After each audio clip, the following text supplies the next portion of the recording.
Hi ಸ್ನೇಹಿತರೆ, welcome to Sadhana Shankar academy Shikaripura.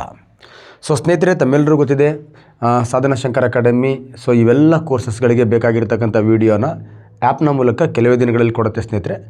ಅಷ್ಟೇ ಅಲ್ಲ ಸ್ನೇಹಿತರೆ, ಆ್ಯಪ್ನ ಮೂಲಕ ಈ ಸಾಧನಾ ಶಂಕರ್ ಅಕಾಡೆಮಿ ಟೀಮಲ್ಲಿರ್ತಕ್ಕಂತಹ ಎಲ್ಲ ಟೀಚರ್ಸ್ಗಳು ಇದಕ್ಕೆ ಸಂಬಂಧಪಟ್ಟಂಥ ಚರ್ಚೆಗಳನ್ನು ಮಾಡ್ತಾರೆ. ಮತ್ತು ಅದರ ಜೊತೆಗೆ ಶಂಕರ್ ಸರ್ ಆ್ಯಂಡ್ ಟೀಚರ್ಸ್ ಇಲ್ಲಿ ಏನು ಕೋರ್ಸಸ್ಗಳನ್ನು ಮಾಡ್ತೀವಿ, ಆ ಕೋರ್ಸಸ್ಗಳಿಗೆ ಏನೇನು ಬೇಕು ಕ್ಲಾಸ ಅದನ್ನು ನಿಮಗೆ ಲೈವ್ನ ಮೂಲಕ ಬಂದು ನಿಮಗೇನು ಡೌಟ್ಸ್ ಇದೆ ಆ ಡೌಟ್ಸನ್ನು ನೀವು ಎಕ್ಸಾಮ್ ಬರೆಯೋವರೆಗೂ ಕೂಡ ಕ್ಲಿಯರ್ ಮಾಡ್ತಕ್ಕಂಥ ಕೆಲಸವನ್ನು ಮಾಡುತ್ತೆ. ಒಂದು ಸ್ವಲ್ಪ ತಡ್ಕೊಳ್ಳಿ, ಯಾಕಂದರೆ ಕ್ವಾಲಿಟಿ ಆಫ್ ಕ್ಲಾಸಸ್ ಬೇಕಪ್ಪ ಅಂದರೆ ಸ್ವಲ್ಪ ತಡ್ಕೊಳ್ಬೇಕಾಗತ್ತೆ. ನಿಮ್ಮ ಕ್ವಾಲಿಟಿಗೋಸ್ಕರ ನಾವು ಅನೇಕ ಟೀಚರ್ಸ್ಗಳನ್ನು ಸರ್ಚ್ ಮಾಡಿ ಆ ಟೀಚರ್ಸ್ಗಳಿಂದ ಕ್ಲಾಸಸ್ಗಳನ್ನು ಮಾಡಿಸಿ, ಇಲ್ಲ ಅಂದಾಗ ಮೋಸ್ಟ್ಲಿ ನಾವು ಕಲೆಕ್ಟ್ ಮಾಡಿರ್ತಕ್ಕಂಥ ಕ್ಲಾಸಸ್ಗಳಿಗಿಂತ ಡಿಲೀಟ್ ಮಾಡಿರ್ತಕ್ಕಂಥ ಕ್ಲಾಸಸ್ಗಳೇ ಜಾಸ್ತಿ ಇದೆ. ಸೊ ಅದಕ್ಕೆ ಗುಣಮಟ್ಟವನ್ನು ಕಾಯ್ಕೊಳ್ಬೇಕು ಅಂತ ಅಷ್ಟೇ, ಸಿಂಪಲ್. ನಮ್ಮ ಆ್ಯಪು ಸೂಪ್ರಮ್ ಸೋಥರ ಅಂದರೆ ಮೌತಿಂದ ಮೌತಿಗೆ ಸ್ಪ್ರೆಡ್ ಆಗಬೇಕು, ಅಡ್ವರ್ಟೈಸ್ಮೆಂಟ್ ಆಗಬೇಕು ಅಂತ ಹಾರ್ಡ್ ವರ್ಕನ್ನು ಮಾಡ್ತಿದ್ದೀವಿ. ಹಾಗಾಗಿ ಸ್ವಲ್ಪ ಲೇಟ್ ಆಗ್ತಿದೆ ಅಂತ ಹೇಳ್ತಾ, ಏನೀಗ ಪ್ರೀವಿಯಸ್ ಇಯರ್ ಎಕ್ಸಾಮ್ಸ್ಗಳಲ್ಲಿ ನಮ್ಮ RRB ಎಕ್ಸಾಮ್ ಇರ್ಬೋದು, NTPC ಎಕ್ಸಾಮ್ಗಳಿರ್ಬೋದು, ಇಲ್ಲಿ ಬಂದಿರತಕ್ಕಂಥ ಪ್ರಶ್ನೆಗಳನ್ನು ನಾನು ನಿಮ್ಮ ಜೊತೆಗೆ ಚರ್ಚೆ ಮಾಡ್ತೀನಿ ಸ್ನೇಹಿತರೆ. ನೋಡಿ, ಈ ಎಕ್ಸಾಮ್ಗಳಿಗೆ ಬಂದಿರತಕ್ಕಂಥ ಪ್ರಶ್ನೆಗಳು, ಬಟ್ ಪ್ರಶ್ನೆಗಳನ್ನು ನೋಡಿದಾಗ ಅದು ಎಲ್ಲ ಎಕ್ಸಾಮ್ಗಳಿಗೂ ಬರೋ ಪ್ರಶ್ನೆಗಳು. ಹಾಗಾಗಿ ಬರೀ RRB NTPC ಅಷ್ಟೇ ಅಲ್ಲ, ನಿಮಗೆ PC ಗಂತೂ ತುಂಬ ಹಾಟೆಸ್ಟ್ PC PSI SDA FDAಗೆ ತುಂಬ ಪ್ರಮುಖವಾಗಿರ್ತಕ್ಕಂಥ ಪ್ರಶ್ನೆಗಳಿದ್ದಾವೆ. ಅವುಗಳನ್ನು ಚರ್ಚೆ ಮಾಡ್ತಾ ಹೋಗೋಣ ಸ್ನೇಹಿತರೆ. ಸೊ ಫಸ್ಟ್ ಪ್ರಶ್ನೆ ನೋಡಿ, ಆಲ್ರೆಡಿ ಬಂದಿರತಕ್ಕಂಥ ಪ್ರಶ್ನೆಗಳು ನೋಡಿ. ಫಸ್ಟ್ ಪ್ರಶ್ನೆ ಇದೆ, ವರ್ಕ್ ಫಂಕ್ಷನ್ ಯಾವ ಘಟಕದಲ್ಲಿ ಅಳೆಯಲಾಗತ್ತೆ ಅಂತ. ಈ ವರ್ಕ್ ಫಂಕ್ಷನ್ ಅಂತಕ್ಕಂಥದ್ದು ಇದೆಯಲ್ವಾ, ಇದನ್ನು ಅಳಿತಕ್ಕಂಥ ಯೂನಿಟ್ ಯಾವುದು ಅಂತ. ಸೊ ಯೂನಿಟ್ ಯಾವುದು ಅಂದಾಗ ಫಸ್ಟ್ ಆನ್ಸರ್ ಎಲೆಕ್ಟ್ರಾನ್ ವೋಲ್ಟ್ಗಳಲ್ಲಿ ಅಳಿತೀವಿ ಅಂತ. ಹಾಗಾದ್ರೆ ವಾಟ್ ಈಸ್ ವರ್ಕ್ ಫಂಕ್ಷನ್ ಅಂದರೆ ಏನು? One of the very very important. ಇದಕ್ಕೆ ಆನ್ಸರ್ ಎಲೆಕ್ಟ್ರಾನ್ ವೋಲ್ಟ್ ಹೇಗೆ ನೋಡಿ. ಯಾವುದೋ ಒಂದು ಮೆಟಲ್ ಸರ್ಫೇಸ್ ಇದೆ ಅಂತ ಅಂದ್ಕೊಳ್ಳಿ. ಒಂದು ಲೋಹ ಇದೆ, ಲೋಹದ ಮೇಲ್ಮೈ ಇದೆ, ಮೆಟಲ್ ಸರ್ಫೇಸ್. ಆಲ್ರೆಡಿ ಲೋಹ ಅಂದರೆ ಅಲ್ಲಿ ಏನಾಗಿರುತ್ತೆ, ಆಟೋಮಿಕ್ ಸೈಜ್ ಏನಾಗಿರುತ್ತೆ, ದೊಡ್ಡದಿರುತ್ತೆ. ಪರಮಾಣುವಿನ ಗಾತ್ರ ದೊಡ್ಡದಿರುತ್ತೆ. ಪರಮಾಣುವಿನ ಗಾತ್ರ ದೊಡ್ಡದಿರುತ್ತೆ ಅಂದಮೇಲೆ ಆ ನ್ಯೂಕ್ಲಿಯಸ್ಗೂ ಅತ್ಯಂತ ಹೊರ ಕವಚದಲ್ಲಿರ್ತಕ್ಕಂಥ ಎಲೆಕ್ಟ್ರಾನ್ಗೂ ದೂರ ಏನಾಗಿರುತ್ತೆ, ಜಾಸ್ತಿ ಇರುತ್ತೆ. ದೂರ ಜಾಸ್ತಿ ಇರೋದ್ರಿಂದ ನ್ಯೂಕ್ಲಿಯಸ್ನ ಅಟ್ರಾಕ್ಷನ್ಗೆ ಈ ಎಲೆಕ್ಟ್ರಾನ್ ಅಷ್ಟು ಒಳಪಡಲ್ಲ. ಹಾಗಾಗಿ ಇಲ್ಲಿ ಮೆಟಲ್ ಸರ್ಫೇಸ್ ಆಗಿರೋದ್ರಿಂದ ಫ್ರೀ ಎಲೆಕ್ಟ್ರಾನ್ಗಳು ಜಾಸ್ತಿ ಇರ್ತಾವೆ, ಮುಕ್ತ ಎಲೆಕ್ಟ್ರಾನ್ಗಳು ಜಾಸ್ತಿ ಇರ್ತಾವೆ. ಆ ಲೋಹದ ಮೇಲ್ಮೈಯಲ್ಲಿರ್ತಕ್ಕಂತಹ ಆ ಮೆಟಲ್ ಸರ್ಫೇಸ್ನ ಮೇಲ್ಗೆ ಇರ್ತಕ್ಕಂತಹ ಈ ಎಲೆಕ್ಟ್ರಾನನ್ನು ಕೀಳಲಿಕ್ಕೆ ಬೇಕಾಗಿರ್ತಕ್ಕಂತಹ ಕನಿಷ್ಠ ಶಕ್ತಿ, ಮಿನಿಮಮ್ ಎನರ್ಜಿ ಏನಿದೆ, ಆ ಮಿನಿಮಮ್ ಎನರ್ಜಿಗೆ ನಾವೇನಂತ ಕರಿತೀವಿ, ವರ್ಕ್ ಫಂಕ್ಷನ್ ಅಂತ ಕರಿತೀವಿ. ಒಂದು ಮೆಟಲ್ ಸರ್ಫೇಸ್ನ ಮೇಲೆ ಇರತಕ್ಕಂತಹ ಈ ಎಲೆಕ್ಟ್ರಾನನ್ನು ಕೀಳಲಿಕ್ಕೆ ಬೇಕಾಗಿರತಕ್ಕಂತಹ ಕನಿಷ್ಠ ಶಕ್ತಿಗೆ ನಾವೇನಂತ ಕರಿತೀವಿ, ವರ್ಕ್ ಫಂಕ್ಷನ್ ಅಂತ ಕರಿತೀವಿ. ನೋಡಿ, ಇದನ್ನು ಕಲಿತಾಗ ಮತ್ತೊಂದು ನಿಮಗೆ ಕನ್ಫ್ಯೂಸ್ ಆಗತ್ತೆ. ಆ ಕ್ವಶನ್ ಕೂಡ ಮುಂದಕ್ಕಿದೆ. ದಟ್ ಈಸ್ ಅಯಾನೈಜೇಷನ್ ಎನರ್ಜಿ ಅಂತ. ಅಯಾನೀಕರಣ ಶಕ್ತಿ, ಇದು ಸೇಮ್ ಇದೇ ಥರನೇ ಇರುತ್ತೆ. ಅಯಾನೀಕರಣ ಶಕ್ತಿ. ಅಯಾನೀಕರಣ ಶಕ್ತಿ ಅಂದರೆ ನೋಡಿ, ಇದು ಬರೀ ಲೋಹ ಅಂತಲೇ ಪರ್ಟಿಕ್ಯುಲರ್ ಆಗಿ ಹೇಳ್ತಾನೆ. ಅಯಾನೀಕರಣ ಶಕ್ತಿಯಲ್ಲಿ ಹಾಗಲ್ಲ. ಒಂದು ಪರಮಾಣು, ಒಂದು ಆಟಮ್ ಏನಿದೆ, ಪರಮಾಣು ಏನಿದೆ, ಆ ಪರಮಾಣುವಿನ ಒಳಗಡೆ ಇರತಕ್ಕಂಥ ಎಲೆಕ್ಟ್ರಾನ್, ಅದು ಹೊರಗಡೆ ಎಲೆಕ್ಟ್ರಾನ್ ಆದರೂ ಇರ್ಬೋದು ಅಥವಾ ಒಳಗಡೆ ಎಲೆಕ್ಟ್ರಾನ್ ಆದರೂ ಇರ್ಬೋದು. ಒಂದು ಪರಮಾಣುವಿನ ಒಳಗಡೆ ಇರತಕ್ಕಂಥ ಆ ಹೊರಗಡೆ ಇರತಕ್ಕಂತಹ ಎಲೆಕ್ಟ್ರಾನನ್ನು ಕೀಳಲಿಕ್ಕೆ ಬೇಕಾಗಿರ್ತಕ್ಕಂಥ ಎನರ್ಜಿಗೆ ನಾವೇನಂತ ಕರಿತೀವಿ, ಅಯಾನೀಕರಣ ಶಕ್ತಿ, ಅಯಾನೈಜೇಷನ್ ಎನರ್ಜಿ ಅಂತ ಕರಿತೀವಿ. ಹಾಗಾಗಿ ಒಂದು ಆಟಮ್ನ ಒಳಗಡೆ ಇರತಕ್ಕಂಥ ಎಲೆಕ್ಟ್ರಾನನ್ನು ರಿಮೂವ್ ಮಾಡಲಿಕ್ಕೆ ಬೇಕಾಗಿರ್ತಕ್ಕಂಥದ್ದು ಅಯಾನೈಜೇಷನ್ ಎನರ್ಜಿ. ಒಂದು ಲೋಹದ ಮೇಲ್ಮೈ ಇರ್ತಕ್ಕಂಥ ಎಲೆಕ್ಟ್ರಾನನ್ನು ರಿಮೂವ್ ಮಾಡಲಿಕ್ಕೆ ಬೇಕಾಗಿರೋ ಮಿನಿಮಮ್ ಎನರ್ಜಿ ಏನಿದೆ ಅದಕ್ಕೆ ನಾವೇನಂತ ಕರಿತೀವಿ, ವರ್ಕ್ ಫಂಕ್ಷನ್ ಅಂತ ಕರಿತೀವಿ. ಈ ಎರಡೂ ಎಲೆಕ್ಟ್ರಾನನ್ನು ಅಂದರೆ ಈ ಲೋಹದ ಮೇಲೆ ಇರ್ತಕ್ಕಂಥ ಎಲೆಕ್ಟ್ರಾನನ್ನು ಕೀಳಲಿಕ್ಕಾದರೂ ಆಗಿರಲಿ, ಈ ಪರಮಾಣುವಿನ ಒಳಗಡೆ ಇರತಕ್ಕಂಥ ಎಲೆಕ್ಟ್ರಾನನ್ನು ಕೀಳಲಿಕ್ಕಾದರೂ ಇರಲಿ, ಬೇಕಾಗಿರ್ತಕ್ಕಂಥ ಶಕ್ತಿಯನ್ನು ಯಾವುದರಲ್ಲಿ ಅಳಿತೀವಿ ಅಂದರೆ ಎಲೆಕ್ಟ್ರಾನ್ ವೋಲ್ಟ್ಗಳಲ್ಲಿ ಅಳಿತೀವಿ. ನಾವು ಯಾವುದರಲ್ಲಿ ಅಳಿತೀವಿ, ಎಲೆಕ್ಟ್ರಾನ್ ವೋಲ್ಟ್ಗಳಲ್ಲಿ ಅಳಿತೀವಿ. ಹಾಗಾಗಿ ದಟ್ ಈಸ್ ರೈಟ್ ಆನ್ಸರ್ ಯಾವುದಪ್ಪ ಅಂದರೆ ಎಲೆಕ್ಟ್ರಾನ್ ವೋಲ್ಟ್. ಸರ್, ಈ ಶಕ್ತಿ ಅಂದ ತಕ್ಷಣವೇ ಜೌಲ್, ಜೌಲ್ ಎನರ್ಜಿ ಏನಿದೆ ಅದನ್ನು ಅಳಿತಕ್ಕಂತಹ ಏಕಮಾನ. ಆದರೆ ಈ ಎಲೆಕ್ಟ್ರಾನನ್ನು ಕೀಳಲಿಕ್ಕೆ ಬೇಕಾಗಿರ್ತಕ್ಕಂಥ ಏನು ಶಕ್ತಿಗಳೇನಿದೆ ಅವು ತುಂಬ ಕಡಿಮೆ ಪ್ರಮಾಣದ ಶಕ್ತಿ. ಆ ಕಡಿಮೆ ಪ್ರಮಾಣದ ಶಕ್ತಿಯನ್ನು ಅಳಿಲಿಕ್ಕೆ ನಾವೇನು ಮಾಡ್ತೀವಿ, ಎಲೆಕ್ಟ್ರಾನ್ ವೋಲ್ಟ್ಗಳನ್ನು ಯೂಸ್ ಮಾಡ್ತೀವಿ. ಹೆಚ್ಚು ಪ್ರಮಾಣದ ಶಕ್ತಿಯನ್ನು ಅಳಿಲಿಕ್ಕೆ ನಾವೇನು ಮಾಡ್ತೀವಿ, ಜೌಲನ್ನು ಯೂಸ್ ಮಾಡ್ತೀವಿ. ಅರ್ಥ ಆಗಿದೆ ಅಂತ ಅನ್ಕೋತೀನಿ. In case electron volt option ಇಲ್ಲ ಅಂದಿದ್ರೆ ಜೌಲ್ ಆಪ್ಷನ್ ಆಗ್ತಾಯಿತ್ತು. Okay, so next one of the very very important, force. Newton ಬಲವನ್ನು ಅಳಿತಕ್ಕಂಥ ಏಕಮಾನ. ನೆಕ್ಸ್ಟ್ ಲಾಸ್ಟ್ ಕ್ಲಾಸ್ ಏನು ಸಂದೀಪ್ ಸರ್ ಇದ್ದಾರೆ, ಶಂಕರ್ ಸರ್ ಏನಿದ್ದಾರೆ, ಮತ್ತು ಮೇಡಮ್ ಏನಿದ್ದಾರೆ, ಒಂದು ಬ್ಯೂಟಿಫುಲ್ ಆಗಿರತಕ್ಕಂಥ 1.5 ಗಂಟೆ ಕ್ಲಾಸ್ನ ನಾವು TET ಅಂತ ಅಪ್ಲೋಡ್ ಮಾಡಿದ್ವಿ ಸ್ನೇಹಿತರೆ. ನೋಡ್ಕೊಳ್ಳಿ, ತುಂಬ ಚೆನ್ನಾಗಿ ಕ್ಲಾಸ್ ಇದೆ. ಅಲ್ಲಿ ನಾವು ವೇವರ್ ಬಗ್ಗೆ ಇನ್ ಡೀಟೇಲ್ ಆಗಿ ಹೇಳಿದ್ದೀವಿ. ಇದು ಒಂದು ಕಾಂತೀವ ಹರಿವು, ಅಂದರೆ ಮ್ಯಾಗ್ನೆಟಿಕ್ ಫ್ಲಕ್ಸ್ ಅಂತ ಏನು ಕರಿತೀವಿ, ಆ ಮ್ಯಾಗ್ನೆಟಿಕ್ ಫ್ಲಕ್ಸನ್ನು ಅಳಿತಕ್ಕಂಥ ಏಕಮಾನಕ್ಕೆ ನಾವೇನಂತ ಕರಿತೀವಿ ಅಂದರೆ ದಟ್ ಇಸ್ ದ ವೇಬರ್ ಅಂತ ಕರಿತೀವಿ. ಹಾಗಾಗಿ ವೇಬರ್ನ ಏನು ಅಳಿಲಿಕ್ಕೆ ಯೂಸ್ ಮಾಡ್ತೀವಿ, ನ್ಯೂಟನ್ನ ಏನು ಅಳಿಲಿಕ್ಕೆ ಯೂಸ್ ಮಾಡ್ತೀವಿ, ಜೌಲನ್ನು ಏನು ಅಳಿಲಿಕ್ಕೆ ಯೂಸ್ ಮಾಡ್ತೀವಿ. ನೆಕ್ಸ್ಟ್ ಎಲೆಕ್ಟ್ರಾನ್ ವೋಲ್ಟನ್ನು ನಾವು ವರ್ಕ್ ಫಂಕ್ಷನ್, ಎಲೆಕ್ಟ್ರಾನ್ ವೋಲ್ಟ್ಗೂ ಅಯಾನೈಸೇಷನ್ ಎನರ್ಜಿಗೂ ಏನು ಡಿಫ್ರೆನ್ಸ್ ಇದೆ, ಇಷ್ಟು ನೋಡಿಕೊಂಡ್ರೆ ನಿಮಗೆ ಕ್ಲಿಯಾರಿಟಿ ಸಿಗುತ್ತೆ. ನೋಡಿ, ಇನ್ನು ಫ್ಯೂಚರ್ ಎಕ್ಸಾಮ್ಗಳಲ್ಲಿ ಅಯಾನೀಕರಣ ಶಕ್ತಿ ಎಂದರೆ ಕೇಳ್ಬೋದಲ್ವಾ, ಒಂದು ಪರಮಾಣುವಿನಲ್ಲಿರ್ತಕ್ಕಂತಹ ಎಲೆಕ್ಟ್ರಾನನ್ನು ಕೀಳಲಿಕ್ಕೆ ಬೇಕಾಗಿರೋ ಶಕ್ತಿ, ದಟ್ ಇಸ್ ದ ಅಯಾನೈಸೇಷನ್ ಎನರ್ಜಿ. ಹಾಗಾದ್ರೆ ವರ್ಕ್ ಫಂಕ್ಷನ್ ಈಸಿ ಇದೆ ಬಿಡಿ ಸರ್, ಎಷ್ಟು ಸತಿ ಹೇಳ್ತೀರಾ. ಒಂದು ಲೋಹದ ಮೇಲ್ಮೈ ಇರ್ತಕ್ಕಂಥ ಎಲೆಕ್ಟ್ರಾನನ್ನು ಕೀಳಲಿಕ್ಕೆ ಬೇಕಾಗಿರ್ತಕ್ಕಂಥ ಕನಿಷ್ಠ ಎನರ್ಜಿಗೆ ನಾವೇನಂತ ಕರಿತೀವಿ, ವರ್ಕ್ ಫಂಕ್ಷನ್ ಅಂತ ಕರಿತೀವಿ. ಅರ್ಥ ಆಗಿದೆ ಅಂತ ಅನ್ಕೋತೀನಿ. So next one of the beautiful questions ಇದೆ, ಎಸ್ಕೇಪ್ ವೆಲಾಸಿಟಿ ಭೂಮಿಗೆ ಎಷ್ಟು ಅಂತ. ನೋಡಿ, ಈ ಕ್ವಶನನ್ನು ನೋಡಿದ್ರೆ ನಮಗೆ ಗೊತ್ತಿರಬೇಕು, ಎಸ್ಕೇಪ್ ಅಂದರೆ ಏನು, ನಮ್ಮನ್ನು ಯಾರು ಹಿಡ್ಕೊಂಡಿರಬೇಕು ಅಂತ. ಅವನು ಹಿಡ್ಕೊಂಡಿದ್ದ, ಅವಳು ಹಿಡ್ಕೊಂಡಿದ್ಲು, ಅಣ್ಣ ಹೆಂಗೆ ಎಸ್ಕೇಪ್ ಆದೆ ಗೊತ್ತಾ, ಯಾರೋ ನಮ್ಮನ್ನು ಹಿಡ್ಕೊಂಡಿದ್ರೆ ಅದನ್ನು ತಪ್ಪಿಸ್ಕೊಂಡು ಹೋಗೋದಕ್ಕೆ ನಾವೇನಂತ ಕರಿತೀವಿ, ಎಸ್ಕೇಪ್ ವೆಲಾಸಿಟಿ ಅಂತ ಕರಿತೀವಿ. ಅದನ್ನು ಕನ್ನಡದಲ್ಲಿ ವಿಮೋಚನಾ ವೇಗ ಅಂತ ಕರಿತೀವಿ. ಆ ಭೂಮಿಗೆ ಎಷ್ಟು ವಿಮೋಚನಾ ವೇಗ ಅಂತ ಇದೆ, ದಟ್ ಇಸ್ ದ 11.2 km/s. ಏನು ಸರ್ ಇದು? ಸಿಂಪಲ್, ಇದು ಯಾವ ಆಧಾರದ ಮೇಲಿದೆ ಅಂದರೆ ನಮ್ಮ ಗ್ರಾವಿಟಿಯ ಆಧಾರದ ಮೇಲಿದೆ. ಗುರುತ್ವ ಏನಿದೆ, ಆ ಗ್ರಾವಿಟಿ ಅಂತಕ್ಕಂಥ ಕಾನ್ಸೆಪ್ಟ್ ಏನಿದೆ, ಆ ಪರಿಕಲ್ಪನೆಯ ಆಧಾರದ ಮೇಲಿದೆ. ಹಾಗೆ ಗುರುತ್ವ ಅಂತಕ್ಕಂಥದ್ದು ಬರೀ ಭೂಮಿಗೆ ಮಾತ್ರ ಇದೆಯಾ? ಇಲ್ಲ ಸ್ನೇಹಿತರೆ, ಯಾವುದೇ ಒಂದು ವಸ್ತುವಿಗೆ ರಾಶಿ ಇದೆ ಅಂದರೆ, ಮಾಸ್ ಇದೆ ಅಂದರೆ ಆಟೋಮೆಟಿಕ್ಕಾಗಿ ಆ ವಸ್ತು ಇನ್ನೊಂದು ವಸ್ತುವನ್ನು ಅಟ್ರ್ಯಾಕ್ಟ್ ಮಾಡುತ್ತೆ. ಸೊ ಹಾಗಾದರೆ ಒಂದು ವಸ್ತು ರಾಶಿಯನ್ನು ಹೊಂದಿರತಕ್ಕಂಥ ವಸ್ತು ಇನ್ನೊಂದು ವಸ್ತುವನ್ನು ಅಟ್ರ್ಯಾಕ್ಟ್ ಮಾಡ್ತಕ್ಕಂಥ ಕೆಪಾಸಿಟಿಯನ್ನು ಪಡ್ಕೊಳ್ಳುತ್ತೆ. ಅದನ್ನೇ ನಾವೇನಂತ ಕರಿತೀವಿ, ಗ್ರಾವಿಟೇಷನಲ್ ಫೋರ್ಸ್ ಅಂತ ಕರಿತೀವಿ. ಸೊ ಈ ಲಾನ ಬ್ಯೂಟಿಫುಲ್ಲಾಗಿ ಯಾರು ಹೇಳ್ತಾನೆ ಅಂದರೆ ಸರ್ ಐಸಾಕ್ ನ್ಯೂಟನ್ ಹೇಳ್ತಾನೆ. ಹೇಗೆ ಹೇಳ್ತಾನೆ ಅಂದರೆ ಸಿಂಪಲ್, ವಿಶ್ವದಲ್ಲಿರ್ತಕ್ಕಂಥ ನೋಡಿ ಯೂನಿವರ್ಸನ್ನು ಅವನು ಸುಮ್ಮನೆ ಒಂದು ಎಕ್ಸಾಂಪಲ್ ಆಗಿ ತಗೋತಾನೆ. ಯೂನಿವರ್ಸಲ್ಲಿ ಗ್ಯಾಲಕ್ಸಿ ಇದೆ, ಪ್ಲ್ಯಾನೆಟ್ಸ್ಗಳಿದೆ, ನೆಕ್ಸ್ಟ್ ಮೂನ್ಸ್ಗಳಿವೆ. ಸೊ ಅನೇಕ ಕಾಯಗಳು ಈ ಯೂನಿವರ್ಸಲ್ಲಿದೆ. ಆ ಎಲ್ಲ ಕಾಯಗಳನ್ನು ಅವನು ನೋಡಿ, ಈ ಬಾಕ್ಸನ್ನು ಯೂನಿವರ್ಸ್ ಅಂತ ಅಂದ್ಕೊಂಡ್ರೆ ಆ ಬಾಕ್ಸ್ನ ಒಳಗಡೆ ಇರತಕ್ಕಂಥ ಈ ಎಲ್ಲ ಕಾಯಗಳು, ಗ್ಯಾಲಕ್ಸಿ ಇರ್ಬೋದು, ಗ್ರಹಗಳಿರ್ಬೋದು, ಉಲ್ಕೆಗಳಿರ್ಬೋದು, ಏನೇನಿದೆ ಅವುಗಳನ್ನು ಕಣಗಳು ಅಂತ ಕರಿತಾನವ. ಹಾಗಾದರೆ ವಿಶ್ವದಲ್ಲಿರ್ತಕ್ಕಂತಹ ಈ ಪ್ರತಿಯೊಂದು ಕಣಗಳಿಗೆ ತನ್ನದೇ ಆಗಿರ್ತಕ್ಕಂಥ ಮಾಸ್ ಇದೆ, ರಾಶಿ ಇದೆ. ರಾಶಿ ಇರೋದ್ರಿಂದ ಈ ಕಣಗಳು ಒಂದನ್ನೊಂದು ಏನು ಮಾಡುತ್ತೆ, ಆಕರ್ಷಣೆ ಮಾಡುತ್ತೆ. ವಿಶ್ವದಲ್ಲಿರ್ತಕ್ಕಂಥ ಪ್ರತಿಯೊಂದು ಕಣಗಳು ಒಂದನ್ನೊಂದು ಆಕರ್ಷಣೆ ಮಾಡುತ್ತೆ. ಆ ಆಕರ್ಷಣೆಯು ಕಣಗಳ ರಾಶಿಯ ನೋಡಿ, ಒಂದು ಕಣ M1, ಇನ್ನೊಂದು ಕಣ M2, ಕಣಗಳ ರಾಶಿಯ ಗುಣಲಬ್ಧಕ್ಕೆ, ಕಣಗಳ ರಾಶಿ ಜಾಸ್ತಿ ಆದ ಹಾಗೆ ಗುರುತ್ವನೂ ಕೂಡ ಏನಾಗ್ತಾ ಇರುತ್ತೆ, ಜಾಸ್ತಿ ಆಗತ್ತೆ. ಕಣಗಳ ರಾಶಿಯ ಗುಣಲಬ್ಧಕ್ಕೆ, ಅವುಗಳ ನಡುವಿನ ದೂರದ ವರ್ಗಕ್ಕೆ. ಅವುಗಳು ಹತ್ತಿರ ಆದಾಗ ಗುರುತ್ವ ಜಾಸ್ತಿ ಆಗತ್ತೆ, ಅವುಗಳು ದೂರ ದೂರ ದೂರ ಆದಾಗ ಅದರ ವರ್ಗದಷ್ಟು ಗುರುತ್ವ ಏನಾಗ್ತಾ ಇರುತ್ತೆ, ಕಡಿಮೆ ಕಡಿಮೆ ಆಗ್ತಾ ಆಗ್ತಾ ಆಗ್ತಾ ಹೋಗುತ್ತೆ. ಈ ಥರ ವಸ್ತುಗಳ ನಡುವಿನ ದೂರ ಆದ ಹಾಗೆ ಗುರುತ್ವ ಕಡಿಮೆ ಆಗತ್ತೆ, ರಾಶಿ ಜಾಸ್ತಿ ಆದ ಹಾಗೆ ಗುರುತ್ವ ಜಾಸ್ತಿ ಆಗತ್ತೆ. ಇದೇ ನಮ್ಮ ವಿಶ್ವ ಗುರುತ್ವ ನಿಯಮ ಅಂತ ಹೇಳ್ತೀವಿ. ವಿಶ್ವದಲ್ಲಿರುವ ಪ್ರತಿಯೊಂದು ಕಣಗಳು ಒಂದನ್ನೊಂದು ಆಕರ್ಷಣೆ ಮಾಡುತ್ತೆ, ಅದೇ ಗುರುತ್ವ. ಆ ಆಕರ್ಷಣ ಬಲ ಹೆಂಗಿರುತ್ತೆ ಅಂದರೆ ಆ ಕಣಗಳ ರಾಶಿಯ ಗುಣಲಬ್ಧಕ್ಕೆ ರಾಶಿ ಜಾಸ್ತಿ ಆದ ಹಾಗೆ ಅವುಗಳ ಗುಣಲಬ್ಧಕ್ಕೆ ನೇರ ಅನುಪಾತದಲ್ಲಿರುತ್ತೆ. ಅವುಗಳ ನಡುವಿನ ದೂರದ ವರ್ಗಕ್ಕೆ ದೂರ ಜಾಸ್ತಿ ಆದ ಹಾಗೆ ವಿಲೋಮ ಅನುಪಾತದಲ್ಲಿರುತ್ತೆ. ಗುರುತ್ವ ಕಡಿಮೆ ಆಗ್ತಾ ಆಗ್ತಾ ಹೋಗುತ್ತೆ. ರಾಶಿ ಜಾಸ್ತಿ ಆದಾಗೆ ಗುರುತ್ವ ಜಾಸ್ತಿ ಆಗ್ತಾ ಹೋಗುತ್ತೆ, ದೂರ ಜಾಸ್ತಿ ಆದ ಹಾಗೆ ಗುರುತ್ವ ಕಡಿಮೆ ಆಗ್ತಾ ಹೋಗುತ್ತೆ. ಈ ಬ್ಯೂಟಿಫುಲ್ ನಿಯಮವನ್ನು ನ್ಯೂಟನ್ ಕೊಡ್ತಾನೆ. ಹಾಗಾಗಿ ನಮ್ಮ ಭೂಮಿಗೆ ತನ್ನದೇ ಆಗಿರತಕ್ಕಂಥ ರಾಶಿ ಇದೆ ಅಲ್ವಾ. ಹಾಗಾಗಿ ಈ ರಾಶಿ ಅಂದರೆ ಈ ಭೂಮಿಯಲ್ಲಿರ್ತಕ್ಕಂಥ ರಾಶಿಯಿಂದ ಭೂಮಿ ಅನೇಕ ವಸ್ತುಗಳನ್ನು ತನ್ನ ಕಡೆ ಆಕರ್ಷಣೆ ಮಾಡುತ್ತೆ.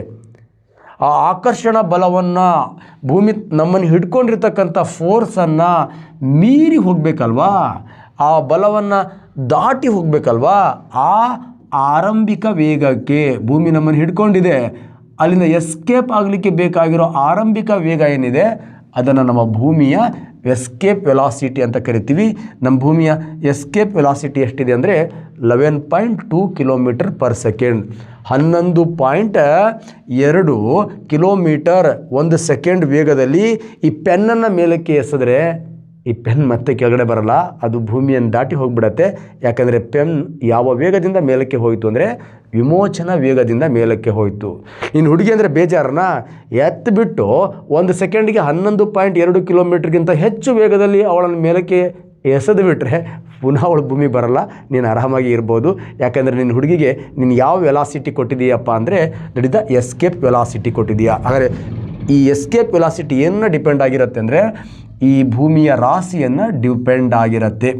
ಸರ್ ಹಾಗಾದ್ರೆ ಗ್ರಹಗಳಲ್ಲಿ ಅತ್ಯಂತ ದೊಡ್ಡ ಗ್ರಹ ಗುರುಗ್ರಹದ ರಾಶಿ ಭಾರಿ ಇರುತ್ತೆ. ಹಾಗಾದರೆ ಅದರ ಎಸ್ಕೇಪ್ ವೆಲಾಸಿಟಿ ಇದರ 8ರಷ್ಟು ಜಾಸ್ತಿ ಇರುತ್ತೆ. ಒಂದು ಸೆಕೆಂಡಿಗೆ 58-60 ಕಿಲೋಮೀಟರ್ ವೇಗದಲ್ಲಿ ಅದೇ ಹುಡುಗಿನ ನೀನು ಗುರುಗ್ರಹದ ಮೇಲಿಂದ ಮೇಲಕ್ಕೆ ಎಸಿಬೇಕಪ್ಪ ಅಂದರೆ ಒಂದು ಸೆಕೆಂಡಿಗೆ 50-68 ಇಲ್ಲಿಂದ ಹೋಗಾಸಿದ್ರೆ ಶಿವಮೊಗ್ಗ ದಾಟಿ ಹೋಗಬೇಕು, ಅಷ್ಟು ಸ್ಪೀಡಲ್ಲಿ ಹೋಗಾಸ್ಬೇಕು. ಯಾಕಂದರೆ ಅದರ ರಾಶಿ ಜಾಸ್ತಿ ಇದೆ. ಸರ್ ಹಾಗಾದರೆ ಕಡಿಮೆ ರಾಶಿಯನ್ನು ಹೊಂದಿರತಕ್ಕಂಥ ಬುಧ ನೋಡಿ 4.25 ಅಂತ ಅನಿಸುತ್ತೆ, ಅದರ ರಾಶಿ ಕಡಿಮೆ ಇದೆ. ಹಾಗಾಗಿ ಅದರ ಎಸ್ಕೇಪ್ ವೆಲಾಸಿಟಿ ಏನಾಗಿದೆ, ಕಡಿಮೆ ಇದೆ. ಹಾಗಾಗಿ ವಸ್ತುವಿನ ಅಂದರೆ ಆ ಏನು ಕಣ ಇದೆ, ಏನು ಭೂಮಿ ಇದೆ, ಏನು ಗ್ರಹಗಳಿದೆ, ಆ ರಾಶಿಗೆ ಅನುಗುಣವಾಗಿ ಆ ವಸ್ತು ನಮ್ಮನ್ನು ಅಟ್ರ್ಯಾಕ್ಟ್ ಮಾಡುತ್ತೆ. ರಾಶಿ ಜಾಸ್ತಿ ಇದ್ದಾಗ ಎಸ್ಕೇಪ್ ಆಗೋ ವೇಗ ಜಾಸ್ತಿ ಇರುತ್ತೆ, ರಾಶಿ ಕಡಿಮೆ ಇದ್ದಾಗ ಎಸ್ಕೇಪ್ ಆಗೋ ವೇಗ ಕಡಿಮೆ ಇರುತ್ತೆ. ಭೂಮಿಯ ರಾಶಿಗೆ ಭೂಮಿಯನ್ನು ದಾಟಿ ಹೋಗಲಿಕ್ಕೆ ಬೇಕಾಗಿರೋ ಕನಿಷ್ಠ ಆರಂಭಿಕ ವೇಗವನ್ನು ಎಸ್ಕೇಪ್ ವೆಲಾಸಿಟಿ ಅಂತ ಕರಿತೀವಿ. ಎಷ್ಟಿರುತ್ತಪ್ಪ ಅಂತ ಕೇಳಿದರೆ 11.2 ಕಿಲೋಮೀಟರ್ ಪರ್ ಸೆಕೆಂಡ್ ಇರುತ್ತೆ. ಅರ್ಥ ಆಗಿದೆ ಅಂತ ಅನ್ಕೋತೀನಿ. ಕ್ಲಿಯರ್? ಸೊ ನೆಕ್ಸ್ಟ್ ಇನ್ನೊಂದು ಬ್ಯೂಟಿಫುಲ್ ಕ್ವಶನ್ಸ್. ಲೆನ್ಸ್ನ ಫೋಕಲ್ ಲೆಂತ್ ನಿಷೇಧಿತವಾಗಿದ್ದರೆ ಅದು ನೋಡಿ ಒಂದು ಕ್ವಶನ್ ನೋಡಿ. ಇಂಥ ಪ್ರಶ್ನೆ ಬಂದಾಗ ನನಗೂ ಈ ಕನ್ನಡದಲ್ಲಿ ಈ ಕ್ವಶನ್ ನೋಡಿಕೊಂಡು ನಿಷೇಧಿತವಾಗಿದ್ದರೆ ಇದೇನಪ್ಪ ನಿಷೇಧ ಅಂದ್ಕೊಂಡೆ. ಆವಾಗ ಇಂಗ್ಲೀಷ್ ಮೀಡಿಯಂ ಕ್ವಶನ್ ಪೇಪರ್ ನೋಡಿದಾಗ ಕ್ಲಿಯರ್ ಗೊತ್ತಾಯ್ತು ನಮಗೆ. Focal length is positive, focal length is negative ಅಂತ. ಹಾಗಾದರೆ ಈ ಕೆಳಕಂಡ ಫೋಕಲ್ ಲೆಂತ್ ನೆಗೆಟಿವನ್ನು ಹೊಂದಿರತಕ್ಕಂಥ ಲೆನ್ಸ್ ಯಾವುದು ಅಂತ ಕೇಳಿದ್ದಾನೆ. Clear? That is the simple answer ನೋಡಿದ್ದೀರಿ, ಕಾನ್ಕೇವ್ ಲೆನ್ಸ್. ಸ್ವಲ್ಪ ತೆಲ್ಲಿಡ್ಕೊಳ್ಳಿ. ಈ ಲೆನ್ಸ್ಗೂ ಮಿರರ್ಗೂ ಹುಡುಗರು ತುಂಬಾ ಕನ್ಫ್ಯೂಸ್ ಮಾಡ್ಕೋತಾರೆ. ಮಿರರ್ ಅಂದರೆ ಸಿಂಪಲ್ ಕನ್ನಡಿ, ಮಿರರ್ ಅಂದರೆ ಕನ್ನಡಿ. ಇಲ್ಲಿ ನನ್ನ ಮುಖವನ್ನು ನಾನೇ ನೋಡಿಕೊಳ್ಳಬೇಕು, ಅಥವಾ ನನ್ನ ಮುಖನ ನಾನು ನೋಡ್ಕೋಬೇಕು, ಅಥವಾ ನಿನ್ನ ಮುಖನ ನಾನು ನೋಡ್ಬೋದು, ತೋರಿಸ್ಬೋದು ಒಟ್ಟಿಗೆ. ಓಕೆ. ನೆಕ್ಸ್ಟ್ ಲೆನ್ಸ್ ಅಂದರೆ ಓಕೆ ಸಿಂಪಲ್, ಇದನ್ನು ನಾನು ಹಾಕ್ಕೊಂಡು ನಿನ್ನ ಮುಖ ನೋಡೋದು. ಕ್ಲಿಯರ್? ನಾನು ಹಾಕ್ಕೊಂಡು ನಿನ್ನ ಮುಖ ಮೀನ್ಸ್ ಈ ಮಿರರ್ ಅಂತ ಏನು ಹೇಳ್ತೀವಲ್ವ, ದರ್ಪಣ, ಇದನ್ನು ಮಸೂರ ಅಂತ ಕರಿತೀವಿ, ಇದನ್ನು ಮಿರರ್ ಅಂತ ಕರಿತೀವಿ, ಇದನ್ನು ಲೆನ್ಸ್ ಅಂತ ಕರಿತೀವಿ. ನೋಡಿ ಇದು ಅಪಾರದರ್ಶಕ, ಯಾಕಂದರೆ ಅದರ ಒಂದು ಬದಿಗೆ ಅಮಾಲ್ಗಮ್ ಲೇಪನ ಮಾಡಿರ್ತಾರೆ, ಹಾಗಾಗಿ ನಮ್ಮ ಪ್ರತಿಬಿಂಬ ಇದರಲ್ಲಿ ಕಾಣುತ್ತೆ. ಇದು ಪಾರದರ್ಶಕ, ಬೆಳಕು ಆ ಕಡೆ ಪಾಸ್ ಆಗಿಬಿಡತ್ತೆ. ಇದು ಅಪಾರದರ್ಶಕ ಆಗಿರೋದ್ರಿಂದ ಬೆಳಕಿನ ಪ್ರತಿಫಲನದ ಮೇಲೆ ಕೆಲಸ ಮಾಡುತ್ತೆ. ಬೆಳಕಿನ ಪ್ರತಿಫಲನ, ರಿಫ್ಲೆಕ್ಷನ್ ಆಫ್ ಲೈಟ್ನ ಮೇಲೆ ದರ್ಪಣಗಳು ಕೆಲಸ ಮಾಡುತ್ತೆ.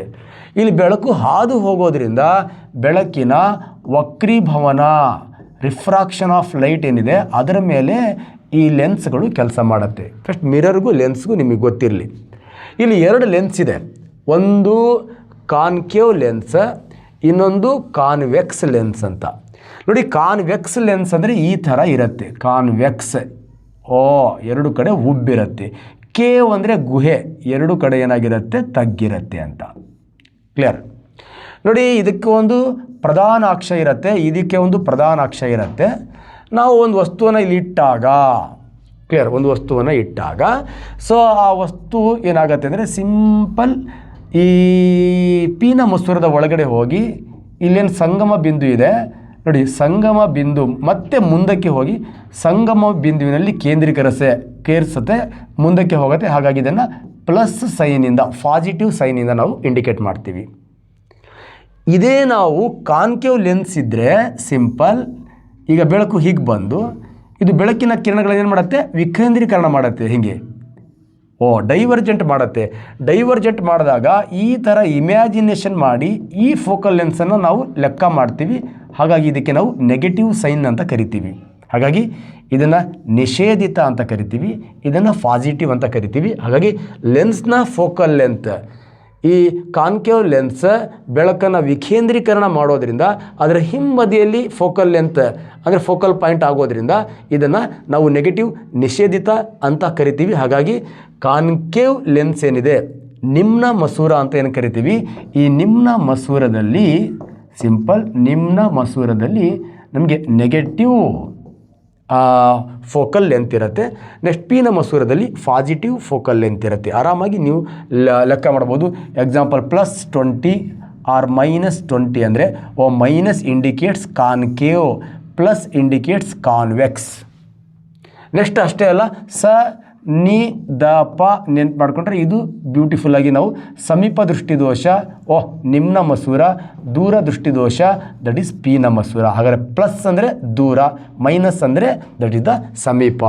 ಪ್ಲಸ್ ಅಂದರೆ ಫಾರ್, ನೆಕ್ಸ್ಟ್ ಮೈನಸ್ ಅಂದರೆ short sightedness and far sightedness, myopia and hypermetropia. Sadhana Shankar academy YouTube ಚಾನಲಲ್ಲಿ ಕಣ್ಣ ಸಲಿಗೆ ಅಂತ ಕಣ್ಣಿನ ಬಗ್ಗೆ ಕಂಪ್ಲೀಟ್ ಆಗಿರ್ತಕ್ಕಂಥ ಮಾಹಿತಿಯನ್ನು ಕೊಟ್ಟು ಅದರ ದೋಷಗಳ ಬಗ್ಗೆಯೂ ಕೂಡ 2 ಸತಿ ಕ್ಲಾಸ್ ಮಾಡಿದ್ದೀನಿ.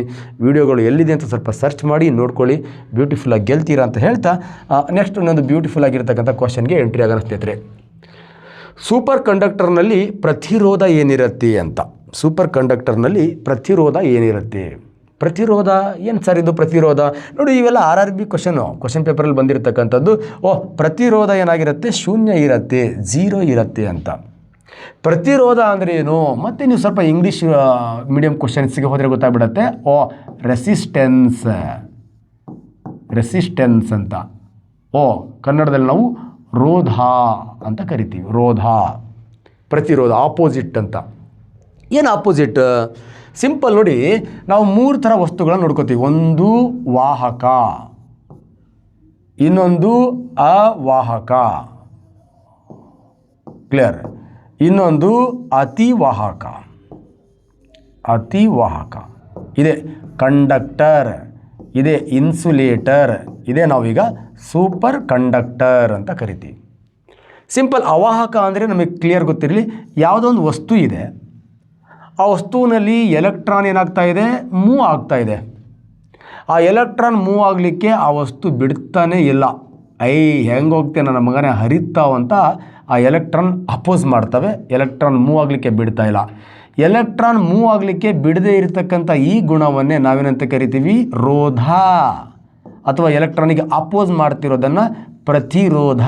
ಎಲೆಕ್ಟ್ರಾನಿಗೆ ಪ್ರತಿರೋಧ, ರೆಸಿಸ್ಟೆನ್ಸ್ ಅಂತ ಕರಿತೀವಿ. ಪಾಪ ಈ ಅವಾಹಕಗಳಲ್ಲಿ ಎಲೆಕ್ಟ್ರಾನ್ ಇದ್ದರೂ ಹರಿತಾ ಇಲ್ಲ.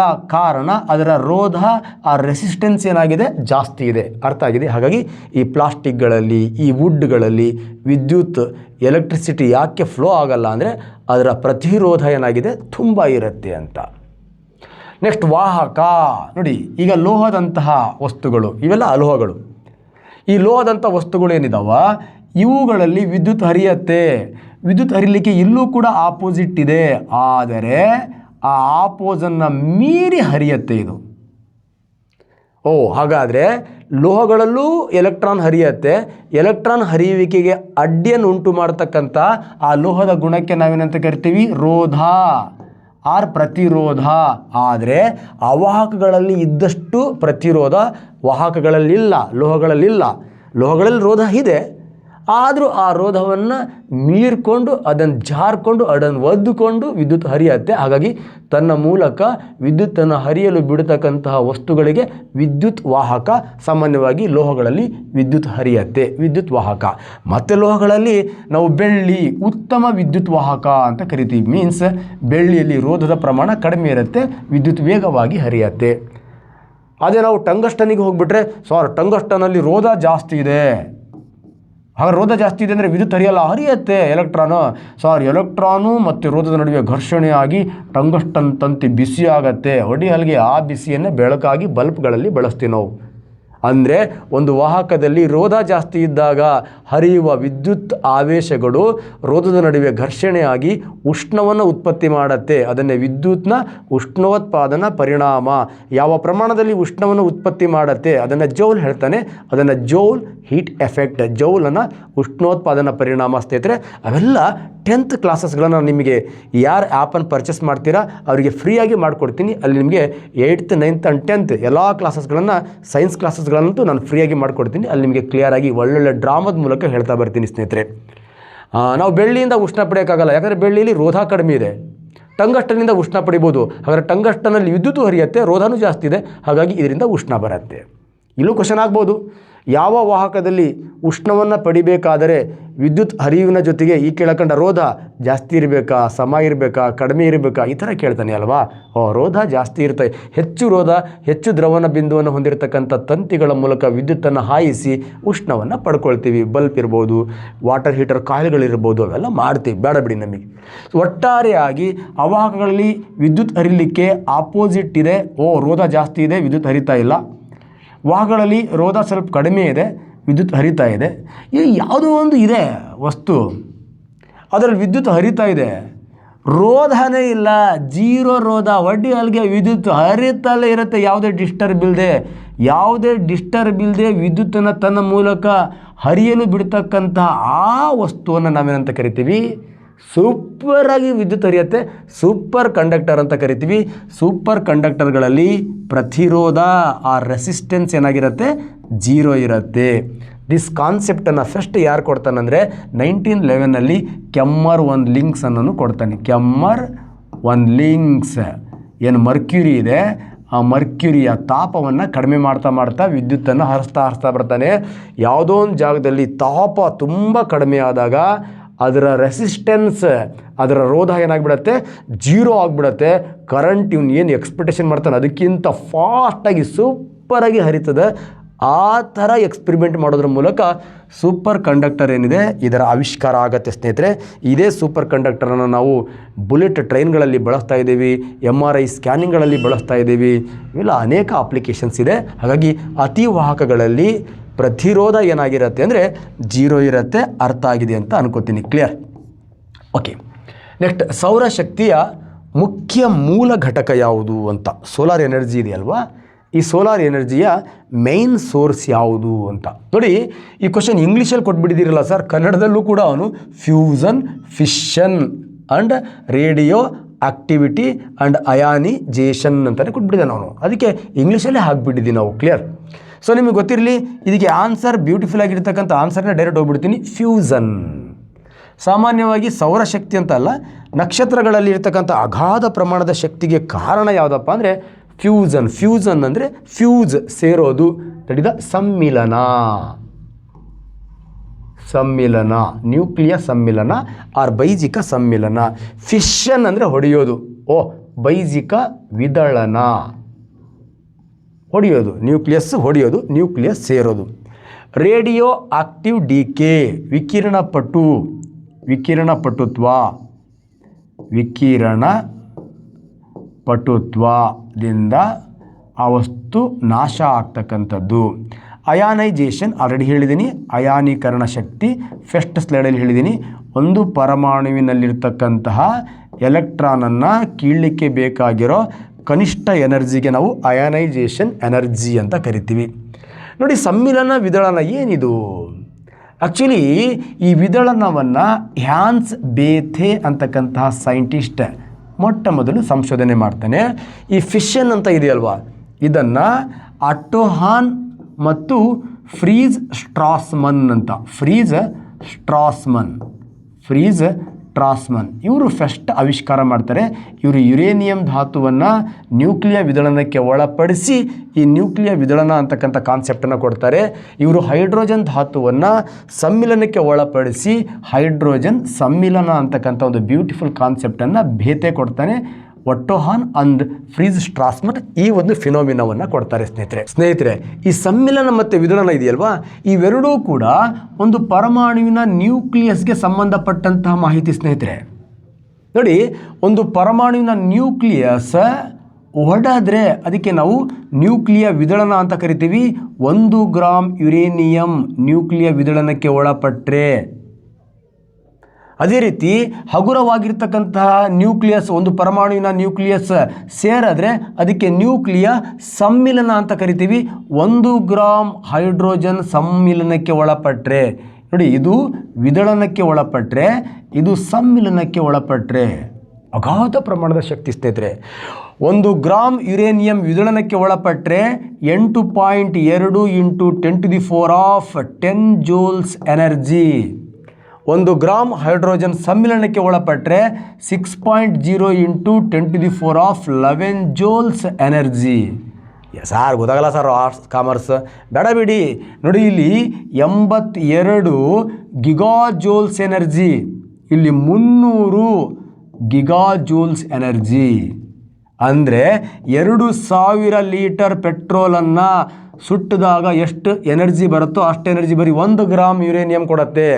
ಇಲ್ಲಿ ನೋಡಿ 30,000 ಲೀಟರ್ ಪೆಟ್ರೋಲ್ ವಡ್ಡಿ ಅಲ್ಲಿಗೆ 30,000 ಪೆಟ್ರೋಲನ್ನು ಬರ್ನ್ ಮಾಡಿದಾಗ ಎಷ್ಟು ಉಷ್ಣ ಬರುತ್ತೋ ಅಷ್ಟು ಉಷ್ಣನ ಬರೀ 1 ಗ್ರಾಮ್ ಹೈಡ್ರೋಜನ್ ಕೊಡುತ್ತೆ. ಹಾಗಾಗಿ ನಮ್ಮ ವಿದಳನಕ್ಕಿಂತ ಅಗಾಧ ಪ್ರಮಾಣದ ಉಷ್ಣ ಶಕ್ತಿಯನ್ನು ಯಾವುದು ಕೊಡುತ್ತೆ ಅಂದರೆ ಸಮ್ಮಿಲನ ಕೊಡುತ್ತೆ. ಹಾಗಾಗಿ ಸಮ್ಮಿಲನದಲ್ಲಿ ಅಗಾಧ ಪ್ರಮಾಣದ ಉಷ್ಣ ಶಕ್ತಿ ಬರೋದರಿಂದ ಆ ಉಷ್ಣ ಶಕ್ತಿಯಿಂದ ಬಿಡುಗಡೆ ಆಗ್ತಕ್ಕಂತಹ ಏನು ವಿಕಿರಣಗಳಿದೆ ಅವು ಬೆಳಕನ್ನು ಹೊರಗಡೆ ತರುತ್ತೆ. ಆ ಬೆಳಕನ್ನು ಹೊರಗಡೆ ತರ್ತಕ್ಕಂಥ ಆ ಕಾಯಗಳನ್ನು ನಾವೇನಂತ ಕರಿತೀವಿ? ನಕ್ಷತ್ರಗಳು ಅಂತ ಕರಿತೀವಿ. ನಮ್ಮ ಭೂಮಿಗೆ ಅತ್ಯಂತ ಸಮೀಪವಾಗಿರ್ತಕ್ಕಂಥ ನಕ್ಷತ್ರ ಯಾವುದು? ಸೂರ್ಯ. ಹಾಗಾದರೆ ಸೂರ್ಯನ ಅಗಾಧ ಪ್ರಮಾಣದ ಶಕ್ತಿಗೆ ಕಾರಣವಾಗಿರ್ತಕ್ಕಂಥ ಮೂಲ ಯಾವುದಪ್ಪ ಅಂತ ಕೇಳಿದ್ರೆ ನ್ಯೂಕ್ಲಿಯರ್ ಫ್ಯೂಸನ್. ಅರ್ಥ ಆಗಿದೆ ಅಂತ ಅನ್ಕೋತೀನಿ ಸ್ನೇಹಿತರೆ. One of the very important concept. Okay, so next ಇದ್ರ ಬಗ್ಗೆ ಎಲ್ಲ ಇನ್ ಡೀಟೇಲ್ ಕ್ಲಾಸನ್ನು ಮುಂದೆ ಹೇಳ್ತಾ ಬರ್ತೀನಿ ನಾನು. ಅತ್ಯಂತ ವಿದ್ಯುತ್ ಋಣಾತ್ಮಕ, one of the very important. ನೋಡಿ, ಅತ್ಯಂತ ವಿದ್ಯುತ್ ಋಣಾತ್ಮಕ ಮೂಲಧಾತು ಯಾವುದು? ನೋಡಿ, ಕೆಲವೊಂದು ಎಲಿಮೆಂಟ್ಸ್ಗಳು ಕೊಟ್ಟಿದ್ದೀವಿ. ಈ ಎಲಿಮೆಂಟ್ಸ್ಗಳಲ್ಲಿ ಹೈಯೆಸ್ಟ್ ಎಲೆಕ್ಟ್ರೋನೆಗೆಟಿವಿಟಿ ಎಲಿಮೆಂಟ್ಸ್ ಯಾವುದು? ಕ್ಲೋರಿನ್ನ, ಫ್ಲೋರಿನ್ನ, ಆಕ್ಸಿಜನ್ನ ಆರ್ ನೈಟ್ರೋಜನ್ನ ಅಂತ ಕೇಳಿದ್ದಾನೆ. Which is the electronegativity elements? Simple. ಯಾವುದು ಎಲೆಕ್ಟ್ರೋನೆಗೆಟಿವಿಟಿ ಅಂದರೆ ಒನ್ ಆಫ್ ದ ಫ್ಲೋರಿನ್. ಏನು ಸರ್ ಇದು electronegativity? Simple. One of the very important. ಏನು ಈ 17th ಗ್ರೂಪ್ ಎಲಿಮೆಂಟ್ ಏನಿದೆ 17ನೇ ಗ್ರೂಪಿನ ಫಸ್ಟ್ ಫ್ಲೋರಿನ್ ಇದೆ, ಆಮೇಲೆ ಕ್ಲೋರಿನ್ ಇದೆ, ಆಮೇಲೆ ಬ್ರೋಮಿನ್ ಇದೆ, ಆಮೇಲೆ ಅಯೋಡಿನ್ ಇದೆ, ಆಮೇಲೆ ರೇಡಿಯೋ ಆಕ್ಟಿವಿಟಿ ಎಲಿಮೆಂಟ್ಸ್ಗಳಿದೆ. 17th ಗ್ರೂಪ್ ಎಲಿಮೆಂಟ್ ಇವೆಲ್ಲ ಅತ್ಯಂತ ಸಣ್ಣ ಪರಮಾಣು ಗಾತ್ರವನ್ನು ಹೊಂದಿರತಕ್ಕಂತಹ ಗುಂಪಿದು. ಎಕ್ಸಾಂಪಲ್ 17ನೇ ಗ್ರೂಪ್. ನೆಕ್ಸ್ಟ್ 1ನೇ ಗ್ರೂಪಲ್ಲಿ ಸಿಂಪಲ್ ನಿಮಗೆಲ್ಲ ಹೈಡ್ರೋಜನ್ ಇದೆ ಬಿಡಿ, ಇದು ಲಿಥಿಯಂ ಇದೆ, ಸೋಡಿಯಂ ಇದೆ, ಪೊಟ್ಯಾಷಿಯಮ್ ಇದೆ, ರೊಬಿಡಿಯಂ ಇದೆ, ಸೀಸಿಯಂ ಇದೆ ಅಂಡ್ ಫ್ರಾನ್ಸಿಯಂ ಇದೆ. ಇದಕ್ಕೆ ಸಂಬಂಧಪಟ್ಟಂಥ ಬ್ಯೂಟಿಫುಲ್ ಕ್ಲಾಸನ್ನು ಸಾಧನಾ ಶಂಕರ್ ಅಕಾಡೆಮಿ ಯೂಟ್ಯೂಬ್ ಚಾನಲ್ನ ರೇಡಿಯೋ ಅದು ಪಿರಿಯಡಿಕ್ ಟೇಬಲ್ ಆವರ್ತಕ ಕೋಷ್ಟಕ ಅಂತಕ್ಕಂಥ ಒಂದು ಟಾಪಿಕ್, ಒಂದು 6 ವಿಡಿಯೋಗಳಿದೆ. ಸರ್ಚ್ ಮಾಡಿ ನಿಮಗೆ ಈಸಿಯಾಗಿ ಸಿಕ್ಬಿಡತ್ತೆ. ಓಕೆ ಸ್ನೇಹಿತರೆ, ಇವು 1ನೇ ವರ್ಗದ ಧಾತುಗಳು, ಇವು 17ನೇ ವರ್ಗದ ಧಾತುಗಳು. ಒಂದಕ್ಕೊಂದು ಆಪೋಸಿಟಿವ್. ಇವು ಲೋಹಗಳು, ಇವು ಅಲೋಹಗಳು. ಲೋಹಗಳಲ್ಲಿ ಮೇಲ್ಗಡೆಯಿಂದ ಕೆಳಗಡೆ ಬಂದಾಗ ಆಟೋಮಿಕ್ ಸೈಜ್, ಪರಮಾಣುವಿನ ಗಾತ್ರ ದೊಡ್ಡದಾಗ್ತಾ ಹೋಗುತ್ತೆ. ಇದಕ್ಕಿಂತ ಇದ್ರ ಗಾತ್ರ ದೊಡ್ಡದು, ಇದಕ್ಕಿಂತ ಇದ್ರ ಗಾತ್ರ ಆಗ ದೊಡ್ಡ ಗಾತ್ರ ಇದು. ಇಲ್ಲಿ ಕೆಳಗಡೆಯಿಂದ ಮೇಲ್ಗಡೆ ಹೋದಾಗ ಗಾತ್ರ ಏನಾಗ್ತದೆ? ಚಿಕ್ಕದಾಗ್ತಾ ಹೋಗುತ್ತೆ. ಹಾಗಾದ್ರೆ ಚಿಕ್ಕದು one of the very important. ಇಲ್ಲಿ ದೊಡ್ಡದು, ಇಲ್ಲಿ ಚಿಕ್ಕದು, one of the very important. ಒಟ್ಟು ಮೇಲಿಂದ ಕೆಳಗಡೆ ಬಂದಾಗ ಆಟೋಮಿಕ್ ಸೈಜ್ ಏನಾಗ್ತಾ ಇರುತ್ತೆ? ದೊಡ್ಡದು. ಹಾಗಾದ್ರೆ ಅತ್ಯಂತ ದೊಡ್ಡದು ಫ್ರಾನ್ಸಿಯಂ, ಅತ್ಯಂತ ಚಿಕ್ಕದು ದಟ್ ಇಸ್ ದ ಫ್ಲೋರಿನ್. ಅತ್ಯಂತ ಹೆಚ್ಚು ಕ್ರಿಯಾಕಾರಿ ಫ್ರಾನ್ಸಿಯಂ, ಅತ್ಯಂತ ಹೆಚ್ಚು ಕ್ರಿಯಾಕಾರಿ ಫ್ಲೋರಿನ್. ಇದು ಎಲೆಕ್ಟ್ರಾನನ್ನು ಕೊಟ್ಟು ಕ್ರಿಯಾಕಾರಿ, ಇದು ಎಲೆಕ್ಟ್ರಾನನ್ನು ತಗೊಂಡು ಕ್ರಿಯಾಕಾರಿ. ಸರ್ ಕೊಟ್ಟರು ಕ್ರಿಯಾಕಾರಿ, ತಗೊಂಡ್ರೂ ಕ್ರಿಯಾಕಾರಿ, ಕೊಟ್ಟರು ರಾಸಾಯನಿಕ ಕ್ರಿಯೆ ನಡೆಯುತ್ತೆ, ತಗೊಂಡ್ರೂ ರಾಸಾಯನಿಕ ಕ್ರಿಯೆ ನಡೆಯುತ್ತೆ, ಎನರ್ಜಿ ಹೊರಗಡೆ ಬಂದೇ ಬರುತ್ತೆ. ಹಾಗಾಗಿ which is the highest reactivity? ಹೆಣ್ಮಕ್ಳೇ ಸ್ಟ್ರಾಂಗು ಗುರು. ನಮ್ಮ ಫ್ರಾನ್ಸಿಯಂಗಿಂತ ಅತ್ಯಂತ ಹೆಚ್ಚು ಕ್ರಿಯಾಕಾರಿ ಯಾವುದಪ್ಪ ಅಂದರೆ ಫ್ಲೋರಿನ್. 118 ಧಾತುಗಳಲ್ಲಿ ಅತ್ಯಂತ ಕ್ರಿಯಾಕಾರಿ ಧಾತು ಯಾವುದಪ್ಪ ಅಂತ ಕೇಳಿದ್ರೆ ಫ್ಲೋರಿನ್. ಕಾರಣ ಫ್ಲೋರಿನ್ನ ಆಟೋಮಿಕ್ ಸೈಜ್ ತುಂಬ ಚಿಕ್ಕದಿರುತ್ತೆ, ನ್ಯೂಕ್ಲಿಯಸ್ ಇರುತ್ತೆ. ಈ ನ್ಯೂಕ್ಲಿಯಸ್ ಪಟ್ ಅಂತ ನ್ಯೂಕ್ಲಿಯಸ್, ಅದಕ್ಕೆ ಎನರ್ಜಿ ಪಕ್ಕನೇ ಕವಚ ಇರೋದ್ರಿಂದ, ಎನರ್ಜಿ ತುಂಬಾ ಇರೋದ್ರಿಂದ, ನ್ಯೂಕ್ಲಿಯಸ್ ಆ ಕವಚದ ಹತ್ರನೇ ಇರೋದ್ರಿಂದ ಎಲೆಕ್ಟ್ರಾನ್ನ ರಪ್ ಅಂತ ಹೇಳ್ಕೊಳ್ಳುತ್ತೆ. ಒಂದು ಪರಮಾಣು ಎಲೆಕ್ಟ್ರಾನ್ನ ಫಾಸ್ಟಾಗಿ ಹೇಳ್ಕೊಳ್ಳೋದನ್ನೇ ನಾವೇನಂತ ಕರಿತೀವಿ? ಎಲೆಕ್ಟ್ರೋನೆಗೆಟಿವಿಟಿ ಅಂತ ಕರಿತೀವಿ. ಕ್ಲಿಯರ್?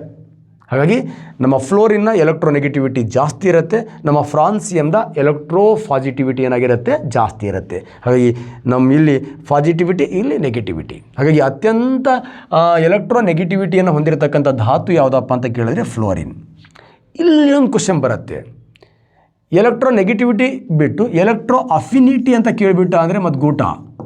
ಅಫಿನಿಟಿ, ಎಲೆಕ್ಟ್ರಾನ್ ಆಕಾಂಕ್ಷಿ ಯಾವುದು? ಅತ್ಯಂತ ಹೆಚ್ಚು ಎಲೆಕ್ಟ್ರಾನ್ ಆಕಾಂಕ್ಷಿ ಯಾವುದು ಅಂತ ಹೇಳಿದಾಗ ಇನ್ ಕೇಸ್ ಫ್ಲೋರಿನ್ ಹಾಕಿದರೆ ಅವಾಗ ನಿಮಗೆ ಚಂಪ್ ಸಿಗತ್ತೆ. ಕ್ಲಿಯರ್?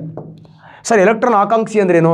ನೋಡಿ, ಈ ಫ್ಲೋರಿನ್ ಏನು ಮಾಡ್ತು ಅಂದರೆ ಪರಮಾಣು ನ್ಯೂಕ್ಲಿಯಸ್ನ ಹೊರಗಡೆ ಆಟೋಮಿಕ್ ಸೈಜ್ ತುಂಬ ಚಿಕ್ಕದಿರೋದ್ರಿಂದ ಅದಕ್ಕೆ ಎಲೆಕ್ಟ್ರಾನ್ ಬೇಕು, ಫಾಸ್ಟಾಗಿ ಎಳ್ಕೊಬಿಡ್ತು.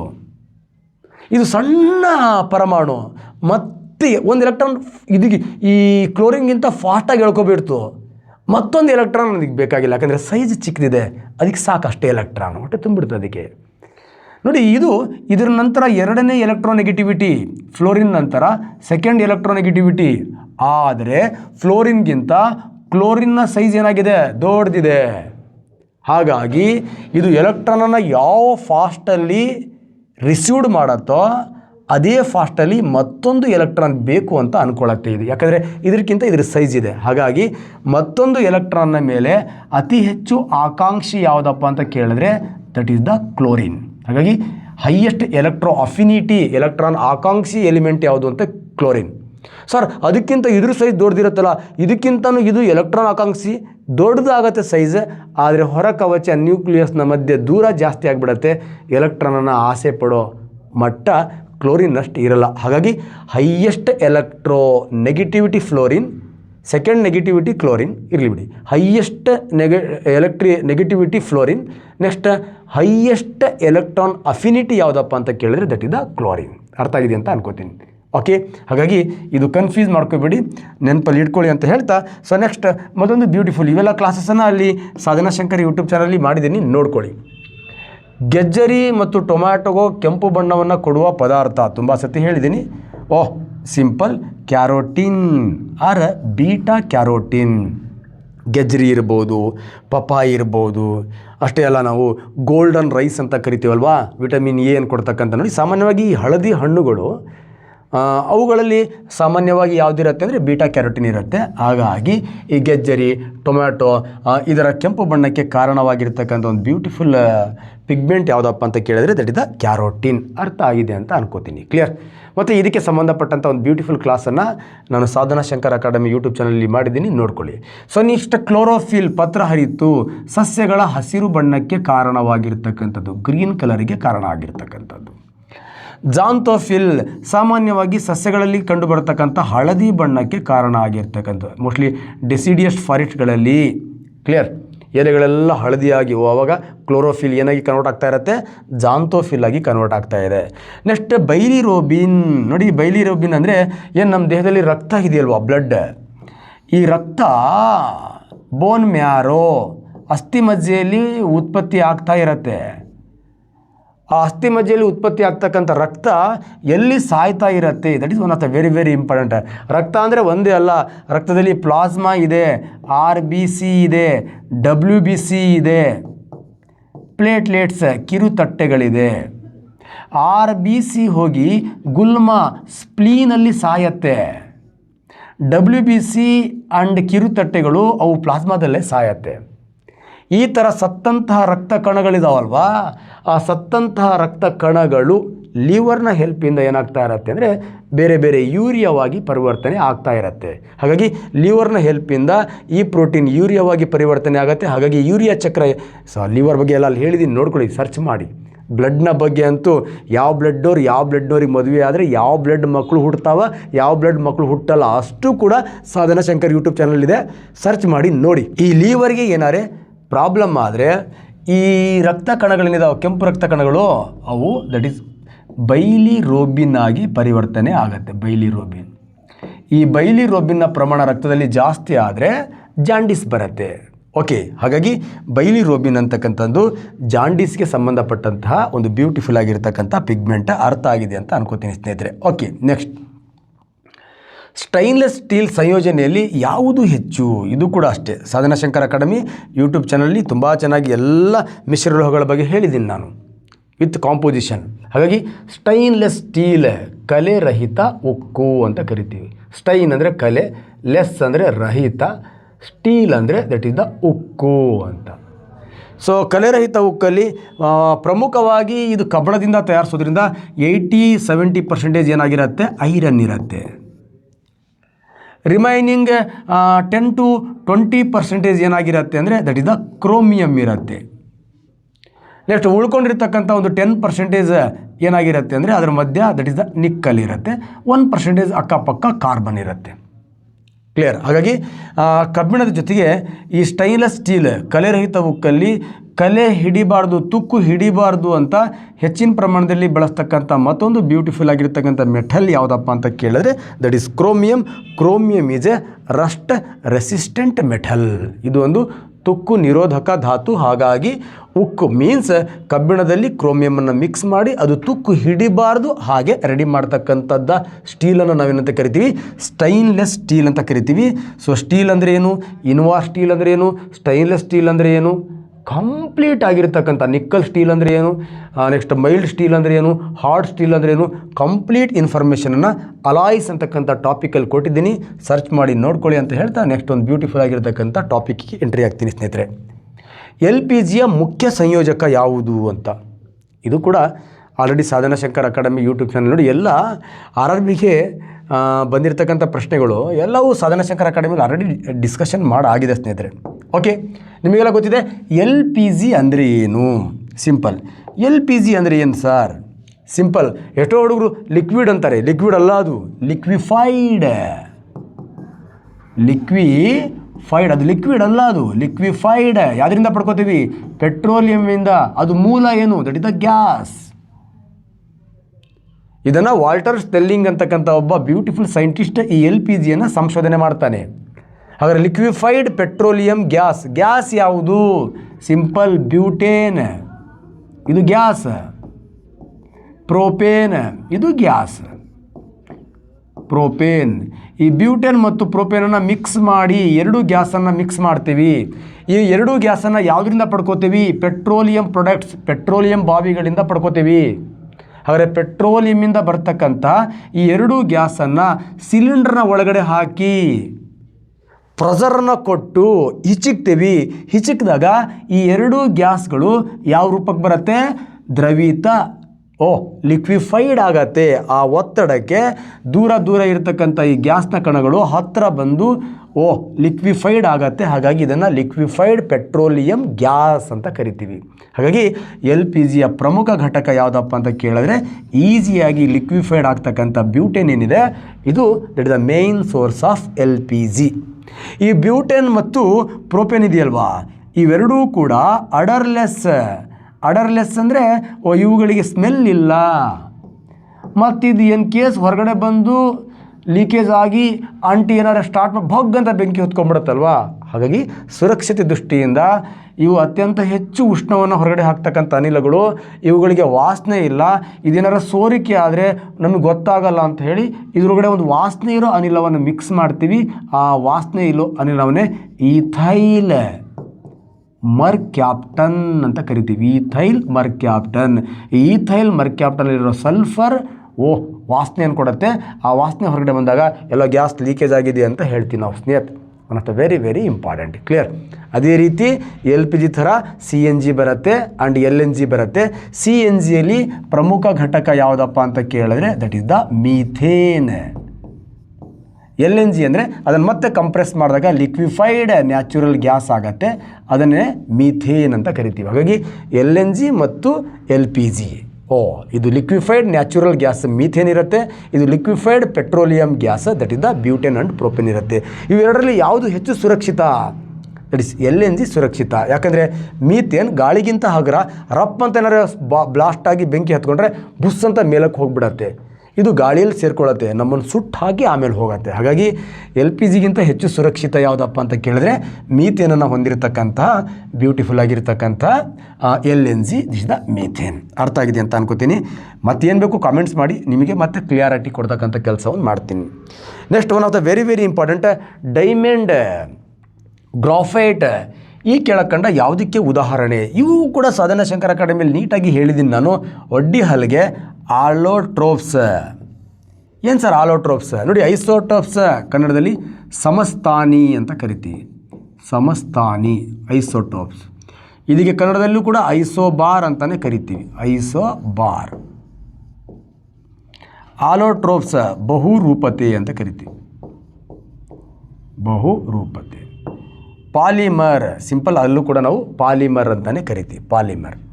ಸೊ ಫಸ್ಟ್ ನಾವು ಆಲೋಟ್ರೋಪ್ಸ್ ಅಂದರೆ ಏನು ನೋಡಿ. ಒಂದು ಯಾವುದೋ ಹಾಡು ನೆನಪು ಬರುತ್ತೆ ನನಗೆ, ನನ್ನ ಪ್ರೇಯಸಿ ಬಹುರೂಪಸಿ ಅಂತ.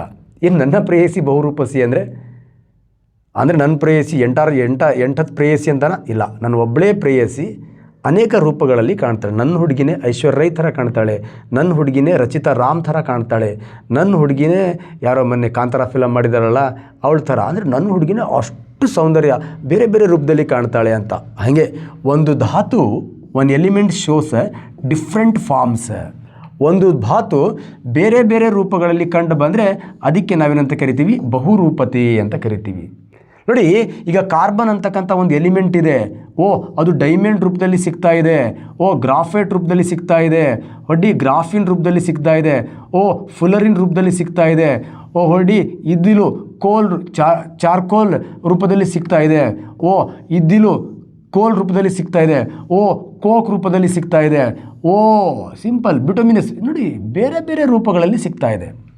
But element is one, chemical property is one, but it shows different physical property. Simple ರಾಸಾಯನಿಕ ಲಕ್ಷಣ ಒಂದೇ ಇದ್ದು ಬೇರೆ ಬೇರೆ ಭೌತ ಲಕ್ಷಣವನ್ನು ತೋರಿಸ್ತಕ್ಕಂಥ ಧಾತುವಿನ ವಿದ್ಯಮಾನಕ್ಕೆ ನಾವೇನಂತ ಕರಿತೀವಿ, ಬಹುರೂಪತೆ ಅಂತ ಕರಿತೀವಿ. ಬಹುರೂಪತೆಯಲ್ಲಿ ಕೆಮಿಕಲ್ ಪ್ರಾಪರ್ಟೀಸ್ ಸೇಮ್ ಇರುತ್ತೆ, ಬಟ್ ಫಿಸಿಕಲ್ ಪ್ರಾಪರ್ಟಿ ಏನಾಗಿರುತ್ತೆ, ಡಿಫ್ರೆಂಟ್ ಇರುತ್ತೆ. ರಾಸಾಯನಿಕ ಗುಣ ಒಂದೇ ಇರುತ್ತೆ, ಆದರೆ ಭೌತ ರೂಪಗಳೇನಿದಾವ ಅವು ಬೇರೆ ಬೇರೆ ಬೇರೆ ಬೇರೆ ಇರುತ್ತೆ. ಎಕ್ಸಾಂಪಲ್, ನಾವು ರಂಜಕ ಅಂತ ತಗೊಂಡ್ರೆ, ರಂಜಕ phosphorus is chemical property is same, ಆದರೆ ಕೆಂಪು ಸಿಗ್ತಾ ಇದೆ ರೆಡ್ ಫಾಸ್ಫರಸ್, ವೈಟ್ ಸಿಗ್ತಾ ಇದೆ ವೈಟ್ ಫಾಸ್ಫರಸ್. ರೂಪಗಳು ಭೌತ ಗುಣಗಳು ಬೇರೆ ಇದೆ. One element shows different forms. So ಅದೇ ರೀತಿ ಸಲ್ಫರ್, ಸಲ್ಫರ್ ಪ್ಲಾಸ್ಟಿಕ್ ಫಾರ್ಮಲ್ಲಿ ಸಿಗ್ತಾ ಇದೆ, ಏಕಮುಖಿ ಅಷ್ಟಮುಖಿ, ಸೂಜಿ ಗಂಧಕ, ಅಷ್ಟಮುಖಿ ಗಂಧಕ, ಪ್ಲಾಸ್ಟಿಕ್ ಗಂಧಕ, ಬೇರೆ ಬೇರೆ ರೂಪಗಳಲ್ಲಿ ಸಿಗ್ತಾ ಇದೆ. ಆದರೆ ಗಂಧಕ ಒಂದೇ, ರಾಸಾಯನಿಕ ಗುಣ ಒಂದೇ ಇದೆ, ಭೌತ ಗುಣಗಳು ಬೇರೆ ಬೇರೆ ಇದೆ. ಗಂಧಕದ ಬಹುರೂಪತೆ. Oxygen, nascent oxygen O2, O3, ಅಲ್ಲಿಗೆ O8, ಇದು ನೇಸೆಂಟ್ ಆಕ್ಸಿಜನ್ ತುಂಬ reactivity, O2 colourless, O3 blue, O8 red. ಇವು ಬಣ್ಣಗಳು ಎಲ್ಲ oxygen chemical properties same but differ in physical properties. ಈ ಥರ ರಾಸಾಯನಿಕ ಗುಣ ಒಂದೇ ಇದು, ಭೌತ ಗುಣಗಳು ಬೇರೆ ಬೇರೆ ಇದ್ದರೆ ಅಥವಾ ಒಂದು ಧಾತು ಬೇರೆ ಬೇರೆ ರೂಪಗಳಲ್ಲಿ ಸಿಕ್ಕರೆ ಅದಕ್ಕೆ ನಾವೇನಂತ ಕರಿತೀವಿ, ಬಹುರೂಪತೆ ಅಂತ ಕರಿತೀವಿ. ಸಿಂಪಲ್, ಇಲ್ಲಿ ನಮಗೆ ಕಾರ್ಬನ್ ಗ್ರಾಫೈಟ್ ರೂಪದಲ್ಲಿ ಸಿಗ್ತಾ ಇದೆ, ಡೈಮಂಡ್ ರೂಪದಲ್ಲಿ ಸಿಗ್ತಾ ಇದೆ, ಇದಕ್ಕೆ ನಾವೇನಂತ ಕರಿತೀವಿ, ಬಹುರೂಪತೆ. ಆಲೋಟ್ರೋಪ್ಸ್ ಅಂತ ಕರಿತೀವಿ. ಆಲೋಟ್ರೋಪ್ಸ್ ಅಂದಮೇಲೆ ಸ್ವಲ್ಪ ಐಸೋಟೋಪ್ಗಳು ನೋಡ್ಕೊಂಡ್ಬಿಡೋಣಲ್ವಾ. ಸಮಸ್ಥಾನಿ, ಇದೇನು ಸಮಸ್ಥಾನಿ ಅಂದರೆ? ಸಮಸ್ಥಾನಿ ಅಂದರೆ ಸಿಂಪಲ್, ಸಮಸ್ಥಾನಿ ಅಂದರೆ ಎಕ್ಸಾಂಪಲ್, ಈಗ ಹೈಡ್ರೋಜನ್ ಇದೆ, ಆಟಮಿಕ್ ನಂಬರ್ 1 ಹೈಡ್ರೋಜನ್ ಇದೆ, ಆಟಮಿಕ್ ನಂಬರ್ 1 ಹೈಡ್ರೋಜನ್ ಇದೆ, atomic number 1, atomic number 1 same iso. Atomic mass number 1, atomic mass number 2, atomic mass number 3. ನೋಡಿ, ಧಾತು ಒಂದೇ ಇದೆ, ಪರಮಾಣು ಸಂಖ್ಯೆ ಒಂದೇ ಇದೆ, ಪರಮಾಣು ರಾಶಿ ಸಂಖ್ಯೆ ಬೇರೆ ಬೇರೆ ಇದ್ದರೆ, ಒಂದು ಧಾತುವಿನ ಪರಮಾಣು ರಾಶಿ ಸಂಖ್ಯೆ ಬೇರೆ ಬೇರೆ ಇದ್ದರೆ, ಪರಮಾಣು ಸಂಖ್ಯೆ ಒಂದೇ ಇದ್ದರೆ ಅಂತಹ ಗುಣವನ್ನು ನಾವು ಐಸೋಟೋಪ್, ಸಮಸ್ಥಾನಿಗಳು ಅಂತ ಕರಿತೀವಿ. ಈ ವಿದ್ಯಮಾನವನ್ನು ಫಸ್ಟ್ ತಂದಂತಹ ವ್ಯಕ್ತಿ ದಟ್ ಈಸ್ ಫ್ರೆಡ್ರಿಕ್ ಸ್ವಡ್ಡಿ. ಈ ಐಸೋಟೋಪ್ ಅಂತಕ್ಕಂಥ ನೇಮನ್ನು ಕೊಟ್ಟವನು ಮಾರ್ಗರೆಟ್ ಟೋಲ್ಡ್. ಈ ಹೈಡ್ರೋಜನ್ದ 3 ಐಸೋಟೋಪನ್ನು ಕಂಡುಹಿಡಿದನು ಹೆರಾಲ್ಡ್ ಯೂರಿ. ಕ್ಲಿಯರ್? ಮತ್ತು ಇದ್ರ ಬಗ್ಗೆ ಎಲ್ಲ ಮಾಹಿತಿಯನ್ನು ಕೊಟ್ಟಿದ್ದೀನಿ ನಾನು. ಇದು ಪ್ರೋಟಿಯಂ, ಡ್ಯೂಟೇರಿಯಂ, ಟ್ರೀಸಿಯಂ. ಇದನ್ನು ಕಾಮನ್ ಹೈಡ್ರೋಜನ್ ಅಂತ ಕರಿತೀವಿ, ಇದನ್ನು ಭಾರ ಜಲಗಳಲ್ಲಿ ಬಳಸ್ತೀವಿ. ಇದನ್ನು ನಾವು ನಡೆದ ಟ್ರೀಸಿಯಂ ವಾಟರ್ ಅಂದರೆ ಅತ್ಯಂತ ಹಾನಿಕಾರಕ ರೇಡಿಯೋ ಆಕ್ಟಿವ್ ಹೈಡ್ರೋಜನ್ದ isotopes. Clear? One of the very very important. So isobar ಅಂದರೆ ಸಿಂಪಲ್ ಏನಿಲ್ಲ, ಆಟೋಮಿಕ್ ಮಾಸ್ ನಂಬರ್ ಸೇಮ್. ನೋಡಿ, ಇಲ್ಲಿ proton number same, proton number same, proton number same. ಒಂದು ಪ್ರೋಟಾನ್ ಇದೆ, ಒಂದು ಪ್ರೋಟಾನ್ ಇದೆ, ಒಂದು ಪ್ರೋಟಾನ್ ಇದೆ. ಹಾಗಾದರೆ ಇಲ್ಲಿ 0 ನ್ಯೂಟ್ರಾನ್, ಇಲ್ಲಿ 1 ನ್ಯೂಟ್ರಾನ್, ಇಲ್ಲಿ 2 ನ್ಯೂಟ್ರಾನ್. ಹಾಗಾದರೆ ಇನ್ನೊಂದು ಸತ ಹೇಳ್ಬೋದು ನಾವು, ಐಸೋಟೋಪ್ಸ್ ಅಂದರೆ ನ್ಯೂಟ್ರಾನ್ ನಂಬರ್ ಡಿಫರೆಂಟ್ ಇರುತ್ತೆ, ಪ್ರೋಟಾನ್ ನಂಬರ್ ಸೇಮ್ ಇರುತ್ತೆ. ಇನ್ನೊಂದು ಥರದಲ್ಲಿ ಹೇಳ್ಬೋದು. ನ್ಯೂಟ್ರಾನ್ ನಂಬರ್ ಡಿಫರ್ ಇರೋದ್ರಿಂದ, ಬೇರೆ ಬೇರೆ ಇರೋದ್ರಿಂದ ಪರಮಾಣು ರಾಶಿ ಸಂಖ್ಯೆ ಬೇರೆ ಬೇರೆ ಇರುತ್ತೆ. ಐಸೋಬಾರ್ ಅಂದರೆ ಏನಿಲ್ಲ, simple argon, potassium, calcium. Argon 18, potassium 19, calcium 20, 40, 40, 40. ಹೊಡಿ ಹಲ್ಗೆ. Atomic number differ, element also differ, but atomic mass number ಒಂದೇ ಇದ್ದರೆ ಅದನ್ನು ನಾವು ಐಸೋಬಾರ್ ಅಂತ ಕರಿತೀವಿ ಸ್ನೇಹಿತರೆ. ಅರ್ಥ ಆಗಿದೆ. ಆಟೋಮಿಕ್ ಮಾಸ್ ನಂಬರ್ ಅಲ್ಲಿ ಬೇರೆ ಬೇರೆ ಇರುತ್ತೆ, ಇದಕ್ಕೆ ಆಪೋಸಿಟ್ ಇರುತ್ತೆ. ಪಾಲಿಮರ್ ಅಂದರೆ ಅನೇಕ ಮಾನೋಮರ್ಗಳು ಸೇರಿ ಅನೇಕ ಮಾನೋಮರ್ಗಳು ಸೇರಿ ಒಂದು ಉದ್ದ ಚೈನ್ ಆಗುತ್ತೆ. ಆ ಚೈನ್ಗೆ ನಾವೇನಂತ ಕರಿತೀವಿ? ಪಾಲಿಮರ್ ಅಂತ. ಅದು ಕಾನ್ಸೆಪ್ಟೇ ಬೇರೆ ಇರುತ್ತೆ ಸ್ನೇಹಿತರೆ, ಹೇಳ್ತೀನಿ ನಾನು. Clear? One of the very very important. Hormone ಉತ್ಪತ್ತಿಗೆ ಮುಖ್ಯವಾಗಿರ್ತಕ್ಕಂಥ ಅಂಗ. One of the very very important question. ನನಗೆ ಸಖತ್ ಖುಷಿ ಕೊಟ್ಟಿರತಕ್ಕಂತಹ ಪ್ರಶ್ನೆ ಇದು. ಕ್ಲಿಯರ್ ಮಾಡ್ಕೊಡ್ತೀನಿ ನೋಡಿ. ಈಸಿ ಕಾಣ್ಬೋದು, ಆದರೆ ಈ ಪ್ರಶ್ನೆ ಮೇಲೆ ಅನೇಕ ಗೂಟಗಳನ್ನು ಇಡ್ಬೋದು. ಕ್ಲಿಯರ್ ನೋಡಿ, ಅವನು ಈ ವರ್ಡನ್ನು ಕೊಟ್ಟಿದ್ದಾನೆ. That is the hormone. One of the very very important. ನೋಡಿ ಎಕ್ಸಾಂಪಲ್, ಇಲ್ಲಿ ಯಕೃತ್ ಅಂತ ಇದೆಯಲ್ವಾ, ಇದು ಕೂಡ ಗ್ರಂಥಿನೇ, ಆದರೆ ಇದು ನಾಳ ಸಹಿತ ಗ್ರಂಥಿ. Exocrine gland. ಇದು ಎಕ್ಸೋಕ್ರೈನ್ ನಾಳ ಸಹಿತ ಗ್ರಂಥಿ. ಈ ಗ್ರಂಥಿಗಳು ಹಾರ್ಮೋನ್ಗಳನ್ನು ಉತ್ಪತ್ತಿ ಮಾಡಲ್ಲ, ಕಿಣ್ವಗಳನ್ನು ಉತ್ಪತ್ತಿ ಮಾಡುತ್ತೆ, ಎಂಜೈಮ್ಸ್ಗಳನ್ನು ಉತ್ಪತ್ತಿ ಮಾಡುತ್ತೆ. ಎಂಜೈಮ್ಸ್ಗಳು ಯಾವುದರಿಂದ ಆಗಿರುತ್ತೆ ಅಂದರೆ ಪ್ರೋಟೀನ್ಸ್ಗಳಿಂದ ಆಗಿರುತ್ತೆ. One of the very very important. ಆದರೆ ಹಾರ್ಮೋನ್ಗಳನ್ನು ಉತ್ಪತ್ತಿ ಮಾಡ್ತಕ್ಕಂಥದ್ದು ಬರೀ ಎಂಡೋಕ್ರೈನ್ ಗ್ಲ್ಯಾಂಡ್ಸ್. ಎಂಡೋಕ್ರೈನನ್ನು ನಾವೇನಂತ ಕರಿತೀವಿ ಅಂದರೆ ಅಂತರ್ಸ್ರಾವಕ ಅಥವಾ ನಿರ್ನಾಳ ಗ್ರಂಥಿಗಳು ಅಂತ ಕರಿತೀವಿ. ಈ ನಿರ್ನಾಳ ಗ್ರಂಥಿಗಳು ಮಾತ್ರ ಹಾರ್ಮೋನ್ಗಳನ್ನು ಉತ್ಪತ್ತಿ ಮಾಡುತ್ತೆ. ಇದಕ್ಕೆ ಸಂಬಂಧಪಟ್ಟಂಥ ಒಂದು ಬ್ಯೂಟಿಫುಲ್ ಕ್ಲಾಸಸ್ಸನ್ನು ಸಾಧನಾ ಶಂಕರ್ ಅಕಾಡೆಮಿಲಿ ಎಲ್ಲ ಎಂಡೋಕ್ರೈನ್ ಕ್ಲಾಸ್ ಎಲ್ಲ ಹೇಳಿದ್ದೀನಿ ಆಲ್ರೆಡಿ. ಚೆಕ್ ಮಾಡಬೇಕು, ನೋಡಬೇಕು ನೀವು ಅಷ್ಟೇ. ನೋಡಲಿಲ್ಲ ಅಂದರೆ ನಾವೇನು ಮಾಡೋಕ್ಕಾಗಲ್ಲ. ಕ್ಲಿಯರ್? ಹಸಿರು ಎಲೆಯಲ್ಲಿರುವ ಬಣ್ಣದ ದ್ರವ್ಯ ಯಾವುದು ಅಂತ ನೋಡಿ. ನಾನು ಬರೀ ನಿಮಗೆ ಕನ್ಫ್ಯೂಷನ್ಸ್ ಎಲ್ಲಾಗ್ತದೆ ಅಲ್ಲಿ ಮಾತ್ರ ಕ್ಲಿಯಾರಿಟಿಯನ್ನು ಕೊಡ್ತಾ ಹೋಗ್ತಾ ಇದ್ದೀನಿ. ಹಸಿರು ಎಲೆಯಲ್ಲಿರ್ತಕ್ಕಂಥ ಬಣ್ಣದ ದ್ರವ್ಯ ಯಾವುದು ಅಂತ ನಿಮಗೆಲ್ಲ ಗೊತ್ತಿದೆ. ಹೀಮೋಗ್ಲೋಬಿನ್. ಇದರಲ್ಲಿ ಹೀಮ್ ಅಂತಕ್ಕಂಥದ್ದು this is the iron. Globin ಅಂತಕ್ಕಂಥದ್ದು ಒನ್ ಆಫ್ ದ ಪ್ರೋಟೀನ್. ನೋಡಿ, ಈ ಕಬ್ಬಿಣ ಮತ್ತು ಪ್ರೋಟೀನ್ ಎರಡೂ ಸೇರಿ ಒಂದು ಪಿಗ್ಮೆಂಟ್ ವರ್ಣಕ ಆಗಿದೆ ಹಿಮೋಗ್ಲೋಬಿನ್. ಈ ಹಿಮೋಗ್ಲೋಬಿನ್ ಇರೋದ್ರಿಂದ RBCಗಳ ಬಣ್ಣ, ರಕ್ತದ ಬಣ್ಣ ಏನಾಗಿದೆ? ಕೆಂಪಾಗಿದೆ. One of the very very important. ಕ್ಲೋರೋಫಿಲ್ಲಲ್ಲೂ ಒಂದು ಲೋಹ ಇದೆ, ದಟ್ ಇಸ್ ದ ಮೆಗ್ನೀಸಿಯಮ್. ಈ ಲೋಹ ಇರೋದ್ರಿಂದ ಸೂರ್ಯನ ಬೆಳಕನ್ನು ಹೀರ್ಕೊಂಡು ಈ ಬಡ್ಡಿ ಮಗೊಂದು ನೀರನ್ನು ವಿಭಜನೆ ಮಾಡಿ ಕಾರ್ಬನ್ ಡೈಆಕ್ಸೈಡ್ ಜೊತೆಗೆ ಆ ಹೈಡ್ರೋಜನನ್ನು ಸೇರಿಸಿ ಆಹಾರವನ್ನು ತಯಾರಿಸಲಿಕ್ಕೆ ಹೆಲ್ಪ್ ಮಾಡುತ್ತೆ. ಆಲ್ರೆಡಿ ಕ್ಯಾರೋಟಿನ್ ಬಗ್ಗೆ ಹೇಳಿದ್ದೀನಿ, ನಿಮಗೆಲ್ಲ ಗೊತ್ತಿದೆ. Next melanin. ನಮ್ಮ ಚರ್ಮದ ಬಣ್ಣಕ್ಕೆ ಕಾರಣವಾಗಿರ್ತಕ್ಕಂತಹ ಪ್ರೋಟೀನ್. ಚರ್ಮ, ಕಣ್ಣು, ಕೂದಲು.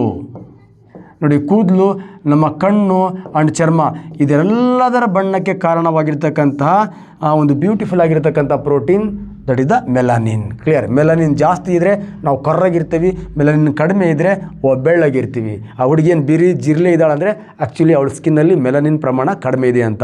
ಇವಳೇನು ಕರ್ರಾಗಿ ಇದ್ದಾಳಂದರೆ ಅವಳು ಚರ್ಮದಲ್ಲಿ ಮೆಲಾನಿನ್ನ ಪ್ರಮಾಣ ಜಾಸ್ತಿ ಇದೆ ಅಂತ ಅರ್ಥ. ಹೆಲ್ತಿ ಸ್ಕಿನ್ ಯಾವುದಪ್ಪ ಅಂದರೆ ಕರ್ರಾಗಿರೋದು. ಯಾಕಂದರೆ ಅದು ಜಾಸ್ತಿ ಏನು ಹಚ್ಚೋದೇ ಬೇಡ, ಯಾಕಂದರೆ ಮೆಲಾನಿನ್ ಪ್ರಮಾಣ ಏನಾಗಿರುತ್ತೆ? ಜಾಸ್ತಿ ಇರುತ್ತೆ. ಇಲ್ಲಿ ಸಿಂಪಲ್ ಸಸ್ಯದ ಎಲೆಯಲ್ಲಿ ಅಂತ ಹೇಳಿದ್ದೀನಿ. ಆಲ್ರೆಡಿ ಕ್ಲೋರೋಫಿಲ್, ಮೆಗ್ನೀಸಿಯಮ್ ಸೂರ್ಯನ ಬೆಳಕನ್ನು ಹೀರ್ಕೊಂಡು ನೀರನ್ನು ವಿಭಜನೆ ಮಾಡಿ ಆ ಕಾರ್ಬನ್ ಡೈಆಕ್ಸೈಡನ್ನು ಒಡೆದು ಗ್ಲೂಕೋಸ್ ರೂಪದಲ್ಲಿ ಬ್ಯೂಟಿಫುಲ್ ಆಗಿರತಕ್ಕಂಥ ಸಸ್ಯಗಳಲ್ಲಿ ಶಕ್ತಿಯನ್ನು ಉತ್ಪತ್ತಿ ಮಾಡುತ್ತೆ. ಇದನ್ನೇ ದ್ವಿತೀಯ ಸಂಶ್ಲೇಷಣೆ, ಫೋಟೋಸಿಂಥಸಿಸ್ ಅಂತ ಕರಿತೀವಿ. ಸಾಮಾನ್ಯವಾಗಿ ಹಸಿರು ಎಲೆಯಲ್ಲಿರ್ತಕ್ಕಂಥ ಒಂದು ಬ್ಯೂಟಿಫುಲ್ ಪಿಗ್ಮೆಂಟ್ ಯಾವುದಪ್ಪ ಅಂತ ಕೇಳಿದ್ರೆ ಕ್ಲೋರೋಫಿಲ್. ಆನ್ಸರ್ಗೆ ಹೋಗಲೇ ಇಲ್ಲ, ಆಲ್ರೆಡಿ ಎಕ್ಸ್ಪ್ಲೇನ್ ಮಾಡಿಬಿಟ್ಟೆ. ನೋಡ್ಬಿಡೋಣ. ರೈಟ್ ಆನ್ಸರ್ ಶಂಕರ್ ಸರ್ಗೆ 1 ಕೋಟಿ ಬಂತು. ಕ್ಲಿಯರ್? ನೆಕ್ಸ್ಟ್, ಮನುಷ್ಯರ ರಕ್ತದ pH ಎಷ್ಟಿರುತ್ತೆ? ಸಿಂಪಲ್, ಇದು ಕೂಡ ಈಸಿ ಕ್ವಶನ್. ಸಾಮಾನ್ಯವಾಗಿ ಮನುಷ್ಯನ ರಕ್ತದ pH ಎಷ್ಟಿರುತ್ತೆ ಅಂದರೆ 7.4 ಇರುತ್ತೆ. ಹಾಗಾದ್ರೆ 7.4 ಅಂದರೆ 7ಗಿಂತ ಕಡಿಮೆ ಇತ್ತು ಅಂದರೆ ದಟ್ ಈಸ್ ಅಸಿಡಿಕ್, ಆಮ್ಲೀಯ. 7ಗಿಂತ ಜಾಸ್ತಿ ಇತ್ತು ಅಂದರೆ ದಟ್ ಈಸ್ ದ ಪ್ರತ್ಯಾಮ್ಲೀಯ, ಬೇಸಿಕ್. ಯಾವ ಪ್ರತ್ಯಾಮ್ಲೀಯಗಳು ನೀರಲ್ಲಿ ಕರಗತ್ತೋ ಅವುಗಳನ್ನು ಕ್ಷಾರ. ರಕ್ತ ದ್ರವ ರೂಪದಲ್ಲಿರೋದ್ರಿಂದ ಇಲ್ಲಿ ನೀರಲ್ಲಿ ಕರಗಿರ್ತಕ್ಕಂಥ ಪ್ರತ್ಯಾಮ್ಲಗಳಿರುತ್ತೆ. ಹಾಗಾಗಿ ಇದರ pH 7.4ಗಿಂತ ಜಾಸ್ತಿ ಇರೋದ್ರಿಂದ ಸ್ಲೈಟ್ಲಿ ಆಲ್ಕಲೀನ್, ಸ್ವಲ್ಪ ಮಟ್ಟಿನ ಕ್ಷಾರೀಯ. ಓಕೆ, ಕ್ಷಾರನ ಇಂಗ್ಲೀಷಲ್ಲಿ ಏನಂತ ಕರಿತೀವಿ? ಆಲ್ಕಲೀನ್. ಪ್ರತ್ಯಾಮ್ಲವನ್ನು ಬೇಸ್. ಹಾಗಾದರೆ this base dissolve in water, so this is known as alkaline, slightly alkaline. Our blood is slightly alkaline. ಅರ್ಥ ಆಗಿದೆ ಅಂತ ಅನ್ಕೋತೀನಿ ನಾನು. ಕ್ಲಿಯರ್? ಆ ಆಪ್ಷನ್ ಬರ್ಬೋದು ಅಂತ ಮುಂದೆ. ಮಧುಮೇಹ ಯಾವ ಹಾರ್ಮೋನ್ಗೆ ಸಂಬಂಧಿಸಿದ ರೋಗ ಅಂತ. ಕ್ಲಿಯರ್? ಆಲ್ರೆಡಿ ತುಂಬ ಈಸಿ ಕ್ವಶನ್. ಹೇಳೋಣ ನಾವು. ಮಧುಮೇಹ ಯಾವ ಹಾರ್ಮೋನ್ಗೆ ಸಂಬಂಧಿಸಿದ ರೋಗ? This is the insulin. Okay, ಹಾಗೆ ಇನ್ಸುಲಿನ್ ಎಲ್ಲಾಗತ್ತೆ? ಸಿಂಪಲ್, ನಮ್ಮ ಸಣ್ಣ ಕರಳು ಮತ್ತು ಜಠರ ಅದರ ಮಧ್ಯೆ ಲೀವರ್, ಇನ್ನೊಂದು ಬ್ಯೂಟಿಫುಲ್ ಆಗಿರ್ತಕ್ಕಂಥ ಆರ್ಗನ್ ಇದೆ, ದಿಸ್ ಇಸ್ ದ ಪ್ಯಾನ್ಕ್ರಿಯಾಸ್. ಕನ್ನಡದಲ್ಲಿ ಮೇದೋಜೀರಕ ಗ್ರಂಥಿ. ಇದ್ರ ಬಗ್ಗೆನೂ ಮಾಹಿತಿ ಕೊಟ್ಟಿದ್ದೀನಿ ಸಾಧನಾ ಶಂಕರ ಅಕಾಡೆಮಿಯಲ್ಲಿ, ನೋಡ್ಕೊಳ್ಳಿ. ಹಳದಿ ಗ್ರಂಥಿ. ಈ ಮೇದೋಜೀರಕ ಗ್ರಂಥಿ ಹೇಗಿರುತ್ತೆ ಅಂದರೆ ಈ ಥರ ಮೆಕ್ಕೆಜೋಳ ಇದ್ದಂಗೆ ಇರುತ್ತೆ. ಈ ಮೇದೋಜೀರಕ ಗ್ರಂಥಿಯ ಒಳಗಡೆ ಬ್ಯೂಟಿಫುಲ್ ಆಗಿರ್ತಕ್ಕಂತಹ ಕೆಲವೊಂದು ಡಾಟ್ ಕೋಶಗಳಿದೆ. ಮೆಕ್ಕೆಜೋಳ ಬರೆಸಿರೋ ಮೆಕ್ಕೆಜೋಳ ಮೇಲೆ ಇರ್ತಾವಲ್ಲ ಆ ಥರ ಕೋಶಗಳಿದೆ. ಈ ಕೆಲವೊಂದು ಕೋಶಗಳನ್ನು ಆಲ್ಫಾ ಕೋಶಗಳು ಅಂತ ಕರಿತೀವಿ, ಕೆಲವೊಂದು ಕೋಶಗಳನ್ನು ಬೀಟಾ ಕೋಶಗಳು ಅಂತ ಕರಿತೀವಿ, ಕೆಲವೊಂದು ಕೋಶಗಳನ್ನು ಡೆಲ್ಟಾ ಕೋಶಗಳು ಅಂತ ಕರಿತೀವಿ ಸ್ನೇಹಿತರೆ. ಡೆಲ್ಟಾ ಕೋಶಗಳು. ಈ ಬೀಟಾ ಕೋಶಗಳೇ ಬ್ಯೂಟಿಫುಲ್ ಇನ್ಸುಲಿನ್ ಅಂತಕ್ಕಂಥ ಹಾರ್ಮೋನನ್ನು ಉತ್ಪತ್ತಿ ಮಾಡುತ್ತೆ. ಈ ಇನ್ಸುಲಿನ್ ಹಾರ್ಮೋನ್ ಏನು ಮಾಡುತ್ತೆ ಅಂದರೆ, ನಾವೇನು ಊಟ ಮಾಡಿದಾಗ ಆಹಾರ ಜೀರ್ಣ ಆಗಿ ಆ ಆಹಾರ ಏನಾಗತ್ತೆ ಅಂದರೆ ಗ್ಲೂಕೋಸ್ ಆಗತ್ತೆ. ಆ ಆಹಾರ ಗ್ಲೂಕೋಸ್ ಆಗಿ ಸಣ್ಣ ಕರಳಿನ ಮೂಲಕ ರಕ್ತಕ್ಕೆ ಆ ಗ್ಲೂಕೋಸ್ ಸೇರಿದಾಗ ಈ ಬಡ್ಡಿ ಮಗನ ಇನ್ಸುಲಿನ್ ಈ ಗ್ಲೂಕೋಸ್, ರಕ್ತದಲ್ಲಿರೋ ಗ್ಲೂಕೋಸನ್ನು ಏನಾಗಿ ಪರಿವರ್ತನೆ ಮಾಡುತ್ತೆ? ಗ್ಲೈಕೋಜನ್ ಆಗಿ ಪರಿವರ್ತನೆ ಮಾಡಿ ಮಸಲ್ಸ್ ಆ್ಯಂಡ್ ಲೀವರ್ನಲ್ಲಿ ಏನು ಮಾಡುತ್ತೆ? ಸ್ಟೋರ್ ಮಾಡಿಬಿಡುತ್ತೆ ಇನ್ಸುಲಿನ್. ಈ ಪ್ಯಾನ್ಕ್ರಿಯಾಸಿಗೆ ಏನಾದರೂ ಪ್ರಾಬ್ಲಮ್ ಆಯಿತು ಅಂತ ಅನ್ಕೋ, ಈ ಬೀಟಾ ಸೆಲ್ಗಳಿಗೆ ಏನಾದರೂ ಪ್ರಾಬ್ಲಮ್ ಆಯಿತು, ಅವಾಗ ಇನ್ಸುಲಿನ್ ರಿಲೀಸ್ ಆಗಲ್ಲ. ಊಟ ಮಾಡಿದಾಗ ಆಹಾರ ಜೀರ್ಣ ಆಗಿ ಗ್ಲೂಕೋಸ್ ಆಗತ್ತೆ. ಗ್ಲೂಕೋಸ್, ಇನ್ಸುಲಿನ್ ಇಲ್ಲ ಅಂದರೆ ಗ್ಲೈಕೋಜನ್ ಆಗಲ್ಲ. ರಕ್ತದಲ್ಲಿ ಗ್ಲೂಕೋಸ್ನ ಪ್ರಮಾಣ ಜಾಸ್ತಿ ಆಗತ್ತೆ. ಯೂರಿನ್, ಮೂತ್ರದ ಮೂಲಕ ಹೊರಗಡೆ ಬರುತ್ತೆ. ಇದನ್ನೇ ಸಿಹಿ ಮೂತ್ರ ರೋಗ ಆರ್ ಡಯಾಬಿಟಿಸ್ ಅಂತ ಕರಿತೀವಿ. ಈ ಡಯಾಬಿಟಿಸ್ ಅಂತಕ್ಕಂಥದ್ದು ಯಾವ ಹಾರ್ಮೋನಿನ ದೋಷದಿಂದ, ಕೊರತೆಯಿಂದ ಬರುತ್ತೆ ಅಂತ ಕೇಳಿದ್ರೆ ಇನ್ಸುಲಿನ್ ಹಾರ್ಮೋನಿನ ಕೊರತೆಯಿಂದ ಬರತಕ್ಕಂಥ ಒಂದು ರೋಗ ಸ್ನೇಹಿತರೆ. ಅರ್ಥ ಆಗಿದೆ ಅಂತ ಅನ್ಕೋತೀನಿ. ಇದ್ರ ಇನ್ ಡೀಟೇಲ್ ಕ್ಲಾಸನ್ನು ಅಲ್ಲಿ ಕೊಟ್ಟಿದ್ದೀನಿ, ನೋಡ್ಕೊಳ್ಳಿ. ಅದೇ ರೀತಿ ಅಡ್ರಿನಲಿನ್ ತಮಗೆಲ್ಲ ಗೊತ್ತಿದೆ. ಕಿಡ್ನಿ ಮೇಲೆ ಅಡ್ರಿರುವ ಬ್ಯೂಟಿಫುಲ್ ಗ್ರಂಥಿಯೇ ಅಡ್ರಿನಲಿನ್. ನೋಡಿ, ಕಿಡ್ನಿ ಮೇಲೆ ಅಡ್ರಿರೋದೇ ಅಡ್ರಿನಲಿನ್. ಅಡ್ರಿನಲ್ ಹೊರಗಡೆ ಕಿತ್ಕೊಂಡಾಗ ಮೇಲ್ಗಡೆ ಕಾರ್ಟೆಕ್ಸ್ ಅನ್ನೋ ಒಂದು ಭಾಗ ಇರುತ್ತೆ. ನೆಕ್ಸ್ಟ್ ಒಳಗಡೆ ಮೆಡುಲಾ ಅಂತಕ್ಕಂಥ ಒಂದು ಭಾಗ ಇರುತ್ತೆ. ಮೆಡುಲಾ. ಈ ಕಾರ್ಟೆಕ್ಸ್ 3 ಹಾರ್ಮೋನನ್ನ, cortisol, next aldosterone, next that is adrenal androgen, ಇಷ್ಟು ಹಾರ್ಮೋನ್ ರಿಲೀಸ್ ಮಾಡುತ್ತೆ. ಕಾರ್ಟಿಸೋಲ್ ನಮ್ಮ ರಕ್ತದಲ್ಲಿರೋ ಗ್ಲೂಕೋಸನ್ನು ನಿಯಂತ್ರಣ ಮಾಡುತ್ತೆ. ಆಲ್ಡೋಸ್ಟಿರಾನ್ ಸಿಂಪಲ್ ನಮ್ಮ ಮೂತ್ರದ ಮೂಲಕ ಸೋಡಿಯಮನ್ನು ಹೊರಹಾಕಿ ಪೊಟ್ಯಾಷಿಯಮನ್ನು ಒಳಗಡೆ ಎಳ್ಕೊಳ್ಳಿಕ್ಕೆ ಹೆಲ್ಪ್ ಮಾಡುತ್ತೆ. ಯಾಕಂದರೆ ಸೋಡಿಯಂ BP-ಯನ್ನು ಮೇಂಟೈನ್ ಮಾಡುತ್ತೆ, ಪೊಟ್ಯಾಷಿಯಮ್ ಮಸಲ್ಸ್ ಮಾಂಸವನ್ನು ಸ್ಟ್ರಾಂಗ್ ಮಾಡುತ್ತೆ. ಇನ್ ಕೇಸ್ ಆಲ್ಡೋಸ್ಟಿರಾನಲ್ಲಿ ಏನಾರ ಪ್ರಾಬ್ಲಮ್ ಆಗಿ ಪೊಟ್ಯಾಷಿಯಮ್ ಹೊರಗಡೆ ಹೋಗಿ ಸೋಡಿಯಂ ಒಳಗಡೆ ಬಂದರೆ BP ಜಾಸ್ತಿ ಆಗುತ್ತೆ, ಮಾಂಸದ ಶಕ್ತಿ ಕಡಿಮೆ ಆಗುತ್ತೆ, ಆವಾಗ ಸ್ಟ್ರೋಕ್ ಅಟ್ಯಾಕ್ ಆಗುತ್ತೆ. ಇವೆಲ್ಲ class 8 and C. Adrenal androgen ಇದೊಂದು ಸೆಕ್ಸ್ ಅಡ್ರಿನಲ್ ಗ್ರಂಥಿ ಸ್ರವಿಸ್ತಕ್ಕಂಥ ಹಾರ್ಮೋನ್. ಈ ಹಾರ್ಮೋನ್ ಏನಾದ್ರು ಜಾಸ್ತಿ ಆಯಿತು ಅಂದರೆ ಹೆಂಗಸರಲ್ಲಿ ಅವರು ಕುತ್ತಿಗೆ ಹತ್ತಿರ ಕೊಬ್ಬು ಸಂಗ್ರಹಣೆ ಆಗುತ್ತೆ, ಮೀಸೆ ಬರುತ್ತೆ. ಸೊ ಆ ಒಂದು ಬ್ಯೂಟಿಫುಲ್ ಹೆಣ್ಮಕ್ಳಿಗೆ ಮಕ್ಕಳಾಗಲ್ಲ. ಈ ಸಿಂಡ್ರೋಮಿಗೆ ನಾವು ಕುಸ್ಸಿಂಗ್ ಸಿಂಡ್ರೋಮ್ ಅಂತ ಕರಿತೀವಿ. ಕುಸ್ಸಿಂಗ್ ಸಿಂಡ್ರೋಮ್ ಅಂತ ಕರಿತೀವಿ. ಅದೇ ರೀತಿ ಮೆಡುಲಾ 2 ಹಾರ್ಮೋನನ್ನು ರಿಲೀಸ್ ಮಾಡುತ್ತೆ, ಅಡ್ರಿನಲಿನ್ ಆರ್ ನೆಫ್ರಿನ್, ಇನ್ನೊಂದು ನಾರ್ ಅಡ್ರಿನಲಿನ್.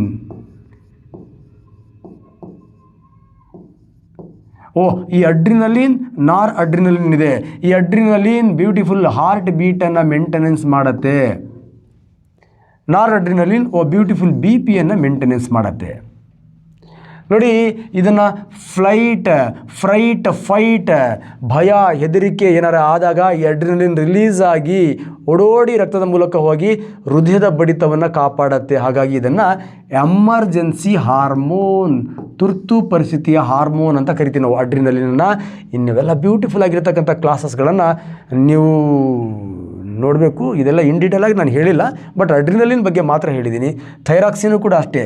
ಥೈರಾಕ್ಸಿನ್ ಥೈರಾಯ್ಡ್ ಗ್ರಂಥಿ ಸ್ರವಿಸುವ ಹಾರ್ಮೋನ್, ಇದ್ರ ಬಗ್ಗೆ ಇನ್ ಡೀಟೇಲ್ ಹೇಳಿದ್ದೀನಿ ನೋಡಿ. ಥೈರಾಯ್ಡ್ ಹೇಗೆ ಬರುತ್ತೆ ಅಂತ ನೋಡಿದ್ದೀನಿ. ಗ್ಲೂಕಾಗಾನ್ ಇದು ಕೂಡ ನಮ್ಮ ಆಲ್ಫಾ ಸೆಲ್ಸ್ಗಳು ಪ್ಯಾನ್ಕ್ರಿಯಾಸ್ ರಿಲೀಸ್ ಮಾಡ್ತಕ್ಕಂಥ ಹಾರ್ಮೋನ್. ಓಕೆ, ಕಮೆಂಟ್ಸ್ ಮಾಡಿ ಇದರ ಬಗ್ಗೆ ಎಲ್ಲ ಮುಂದಿನ ಕ್ಲಾಸಸ್ಗಳಲ್ಲಿ ನಿಮಗೆ ಇನ್ ಡೀಟೇಲ್, ಯಾಕಂದರೆ ಇದು ಒಂದನ್ನೇ ನಾನು 1 ಅವರ್ ಹೇಳ್ಬಿಡ್ತೀನಿ. ಹಾಗಾಗಿ ಮತ್ತು ಇದೇ ಆಗೋ ಜಾಸ್ತಿ ಆಗಿಬಿಟ್ಟಿದೆ. ನಮ್ಮ ಹುಡುಗರು ಎಡಿಟ್ಟು ಅದೆಲ್ಲ ಮಾಡಲಿಕ್ಕೆ ಸಾರ್ ಅಂತಿರ್ತಾರೆ. Okay, wait and see. ಎಲ್ಲ ಕ್ಲಾಸಸ್ಗಳನ್ನು ನಿಮಗೆ ಮಾಡ್ತೀನಿ. ಅತಿ ಹೆಚ್ಚು ನಿಮ್ಮ ಸ್ನೇಹಿತರಿಗೆ ಹೇಳಿ ಸಬ್ಸ್ಕ್ರೈಬನ್ನು ಮಾಡಿಸಿ. ಕ್ಲಿಯರ್? ಆಸಿಡ್ ರೈನ್ ತುಂಬ ಸತಿ ಬಂದಿರತಕ್ಕಂಥ ಪ್ರಶ್ನೆ, ಒಂಥರ ಹೆಣ್ಮಕ್ಳಿಗೆ ಕುಂಕುಮ ಇದ್ದಂಗೆ ಇದು, ಅವಾಗ ಬರ್ತಾ ಇರುತ್ತೆ. ಆಮ್ಲ ಮಳೆಗೆ ಪ್ರಮುಖವಾಗಿರ್ತಕ್ಕಂಥ ಕಾರಣ, ಸಾಮಾನ್ಯವಾಗಿ ಆಮ್ಲ ಮಳೆಯ pH ಎಷ್ಟಿರುತ್ತೆ ಅಂದರೆ 5.6ಕ್ಕಿಂತ ಕಡಿಮೆ ಇರುತ್ತೆ. ಒಂದು ಮಳೆ ನೀರಿನ pH 5.6ಕ್ಕಿಂತ ಕಡಿಮೆ ಇತ್ತು ಅಂದರೆ ಅದಕ್ಕೆ ನಾವು ಆಸಿಡ್ ರೈನ್ ಅಂತ ಕರಿತೀವಿ. ಸೊ ಆಸಿಡ್ ರೈನ್ ಎಲ್ಲಾಗತ್ತೆ? ಸಿಂಪಲ್, ಏನು ಈ ಕಾರ್ಖಾನೆಗಳಿರ್ತಕ್ಕಂತಹ ಏನು ನಗರ ಪ್ರದೇಶಗಳಿದೆ ಅಲ್ಲಿ ಇಂಧನಗಳು ಬರ್ನ್ ಆಗಿ ಹೊರಗಡೆ ಏನು ಬರುತ್ತೆ? ಸಿಂಪಲ್ ಸಲ್ಫರ್ ಡೈಆಕ್ಸೈಡ್ ಬರುತ್ತೆ, ನೈಟ್ರೋಜನ್ ಡೈಆಕ್ಸೈಡ್ಗಳು ಬರುತ್ತೆ. ಈ ಸಲ್ಫರ್ ಡೈಆಕ್ಸೈಡ್ಗಳು, ನೈಟ್ರೋಜನ್ ಆಕ್ಸೈಡ್ಗಳು ಮಳೆ ನೀರಿನ ಜೊತೆಗೆ ಸೇರಿಕೊಳ್ಳುತ್ತೆ, H2O ಪ್ಲಸ್ ಮಳೆ ನೀರಿನ ಜೊತೆಗೆ ಸೇರಿಕೊಳ್ಳುತ್ತೆ, H2O. ನೋಡಿ, ಈಗ ಬ್ಯೂಟಿಫುಲ್ಲಾಗಿ ಇದನ್ನು ಕೂಡಿದಾಗ ನಿಮಗೆ ಕ್ಲಾರಿಟಿ ಸಿಗತ್ತೆ. H2SO4 ಸಾರ್ ಸಲ್ಫ್ಯೂರಿಕ್ ಆಮ್ಲ ಆಯಿತು. ನೆಕ್ಸ್ಟ್ HNO3 ಸಾರ್ ನೈಟ್ರಿಕ್ ಆಮ್ಲ ಆಯಿತು, ನೈಟ್ರಿಕ್ ಆಮ್ಲ. ನೆಕ್ಸ್ಟ್ ಸಲ್ಫ್ಯೂರಿಕ್ ಆಮ್ಲ. ನೋಡಿ, ಈ ವಾಹನಗಳಿಂದ ಕಾರ್ಖಾನೆಗಳಿಂದ ಬರ್ತಕ್ಕಂಥ ಸಲ್ಫರ್ ಡೈಆಕ್ಸೈಡ್, ನೈಟ್ರೋಜನ್ ಡೈಆಕ್ಸೈಡ್ ಅನಿಲಗಳು ಗಾಳಿಯ ಮೂಲಕ ಹೋಗಿ ನೀರು ಮಳೆ ನೀರಿನಲ್ಲಿ ಸೇರಿ ಸಲ್ಫ್ಯೂರಿಕ್ ಆಮ್ಲ ಮತ್ತು ನೈಟ್ರಿಕ್ ಆಮ್ಲವಾಗಿ ಚಿಟಪಟ ಅಂತ ಮಳೆಯಾಗಿ ಭೂಮಿಗೆ ಬೀಳೋದನ್ನೇ ನಾವೇನಂತ ಕರಿತೀವಿ? ಆಸಿಡ್ ರೈನ್ ಅಂತ ಕರಿತೀವಿ, ಆಮ್ಲ ಮಳೆ ಅಂತ ಕರಿತೀವಿ. ಕ್ಲಿಯರ್? ಈ ಆಮ್ಲ ಮಳೆಯ ಅನುಪಾತ ಎಷ್ಟಿರುತ್ತೆ ಅಂದರೆ 3:1 ಇರುತ್ತೆ. ಹೆಚ್ಚು ಪ್ರಮಾಣದಲ್ಲಿ ಸಲ್ಫ್ಯೂರಿಕ್ ಆಮ್ಲ ಇರುತ್ತೆ, ಕಡಿಮೆ ಪ್ರಮಾಣದಲ್ಲಿ ನೈಟ್ರಿಕ್ ಆಮ್ಲ ಇರುತ್ತೆ. ಕ್ಲಿಯರ್? ಕೆಲವು ಬುಕ್ಗಳಲ್ಲಿ ಇದು 70% ಅಂತ ಹೇಳ್ತಾನೆ, ಇದನ್ನು 30% ಅಂತ ಹೇಳ್ತಾನೆ. ಈ ಆಮ್ಲಗಳೇ ನಮ್ಮ ತಾಜ್ ಮಹಲ್ ಹೊಳಪನ್ನು ಹಾಳು ಮಾಡ್ತಾ ಇದೆ. ನೆಕ್ಸ್ಟ್ ಜಲಚರ ಜೀವಿಗಳು ಅಥವಾ ನೆಲದಲ್ಲಿರ್ತಕ್ಕಂಥ ಸಣ್ಣ ಮೊಟ್ಟೆಗಳನ್ನು ನಾಶ ಮಾಡುತ್ತೆ, ಮಣ್ಣಿನ ಅಸಿಡಿಟಿಯನ್ನು ಜಾಸ್ತಿ ಮಾಡುತ್ತೆ, ಎಲೆಗಳಿಗೆ ಚುಕ್ಕೆ ರೋಗವನ್ನು ತರುತ್ತೆ. ಈ ಆಮ್ಲ ಮಳೆ ಬಗ್ಗೆನೂ ಆಗಾಗ ಎಕ್ಸಾಮಲ್ಲಿ ಪ್ರಶ್ನೆ ಅರೈಸ್ ಆಗ್ತಾ ಇರುತ್ತೆ. ಒಂದು ಬ್ಯೂಟಿಫುಲ್ಲಾಗಿ ನೋಡ್ಕೊಳ್ಳಿ ಸ್ನೇಹಿತರೆ. ಓಕೆ ಸ್ನೇಹಿತರೆ, ಎಲ್ಲ ಪ್ರಶ್ನೆಗಳನ್ನು ಚರ್ಚೆ ಮಾಡಿದ್ದೀನಿ. ತಮ್ಮೆಲ್ಲರಿಗೂ ಭಗವಂತ ಒಳ್ಳೇದು ಮಾಡಲಿ. ಧನ್ಯವಾದಗಳು. ಸಾಧನಾ ಶಂಕರ್ ಅಕಾಡೆಮಿಗೆ ತಮ್ಮ ಆರೈಕೆ ಇರಲಿ. ನಿಮ್ಮ ಜೊತೆಗೆ ಸಾಧನಾ ಶಂಕರ್ ಅಕಾಡೆಮಿ ಎಲ್ಲ ಕ್ಲಾಸಸ್ಗಳನ್ನು ಮಾಡ್ತಾ ಬರತ್ತೆ ಅಂತ ಹೇಳ್ತಾ ಭಗವಂತ ನಿಮಗೂ ನಮಗೂ ಎಲ್ಲರಿಗೂ ಒಳ್ಳೇದು ಮಾಡಲಿ. ನಮಸ್ಕಾರ.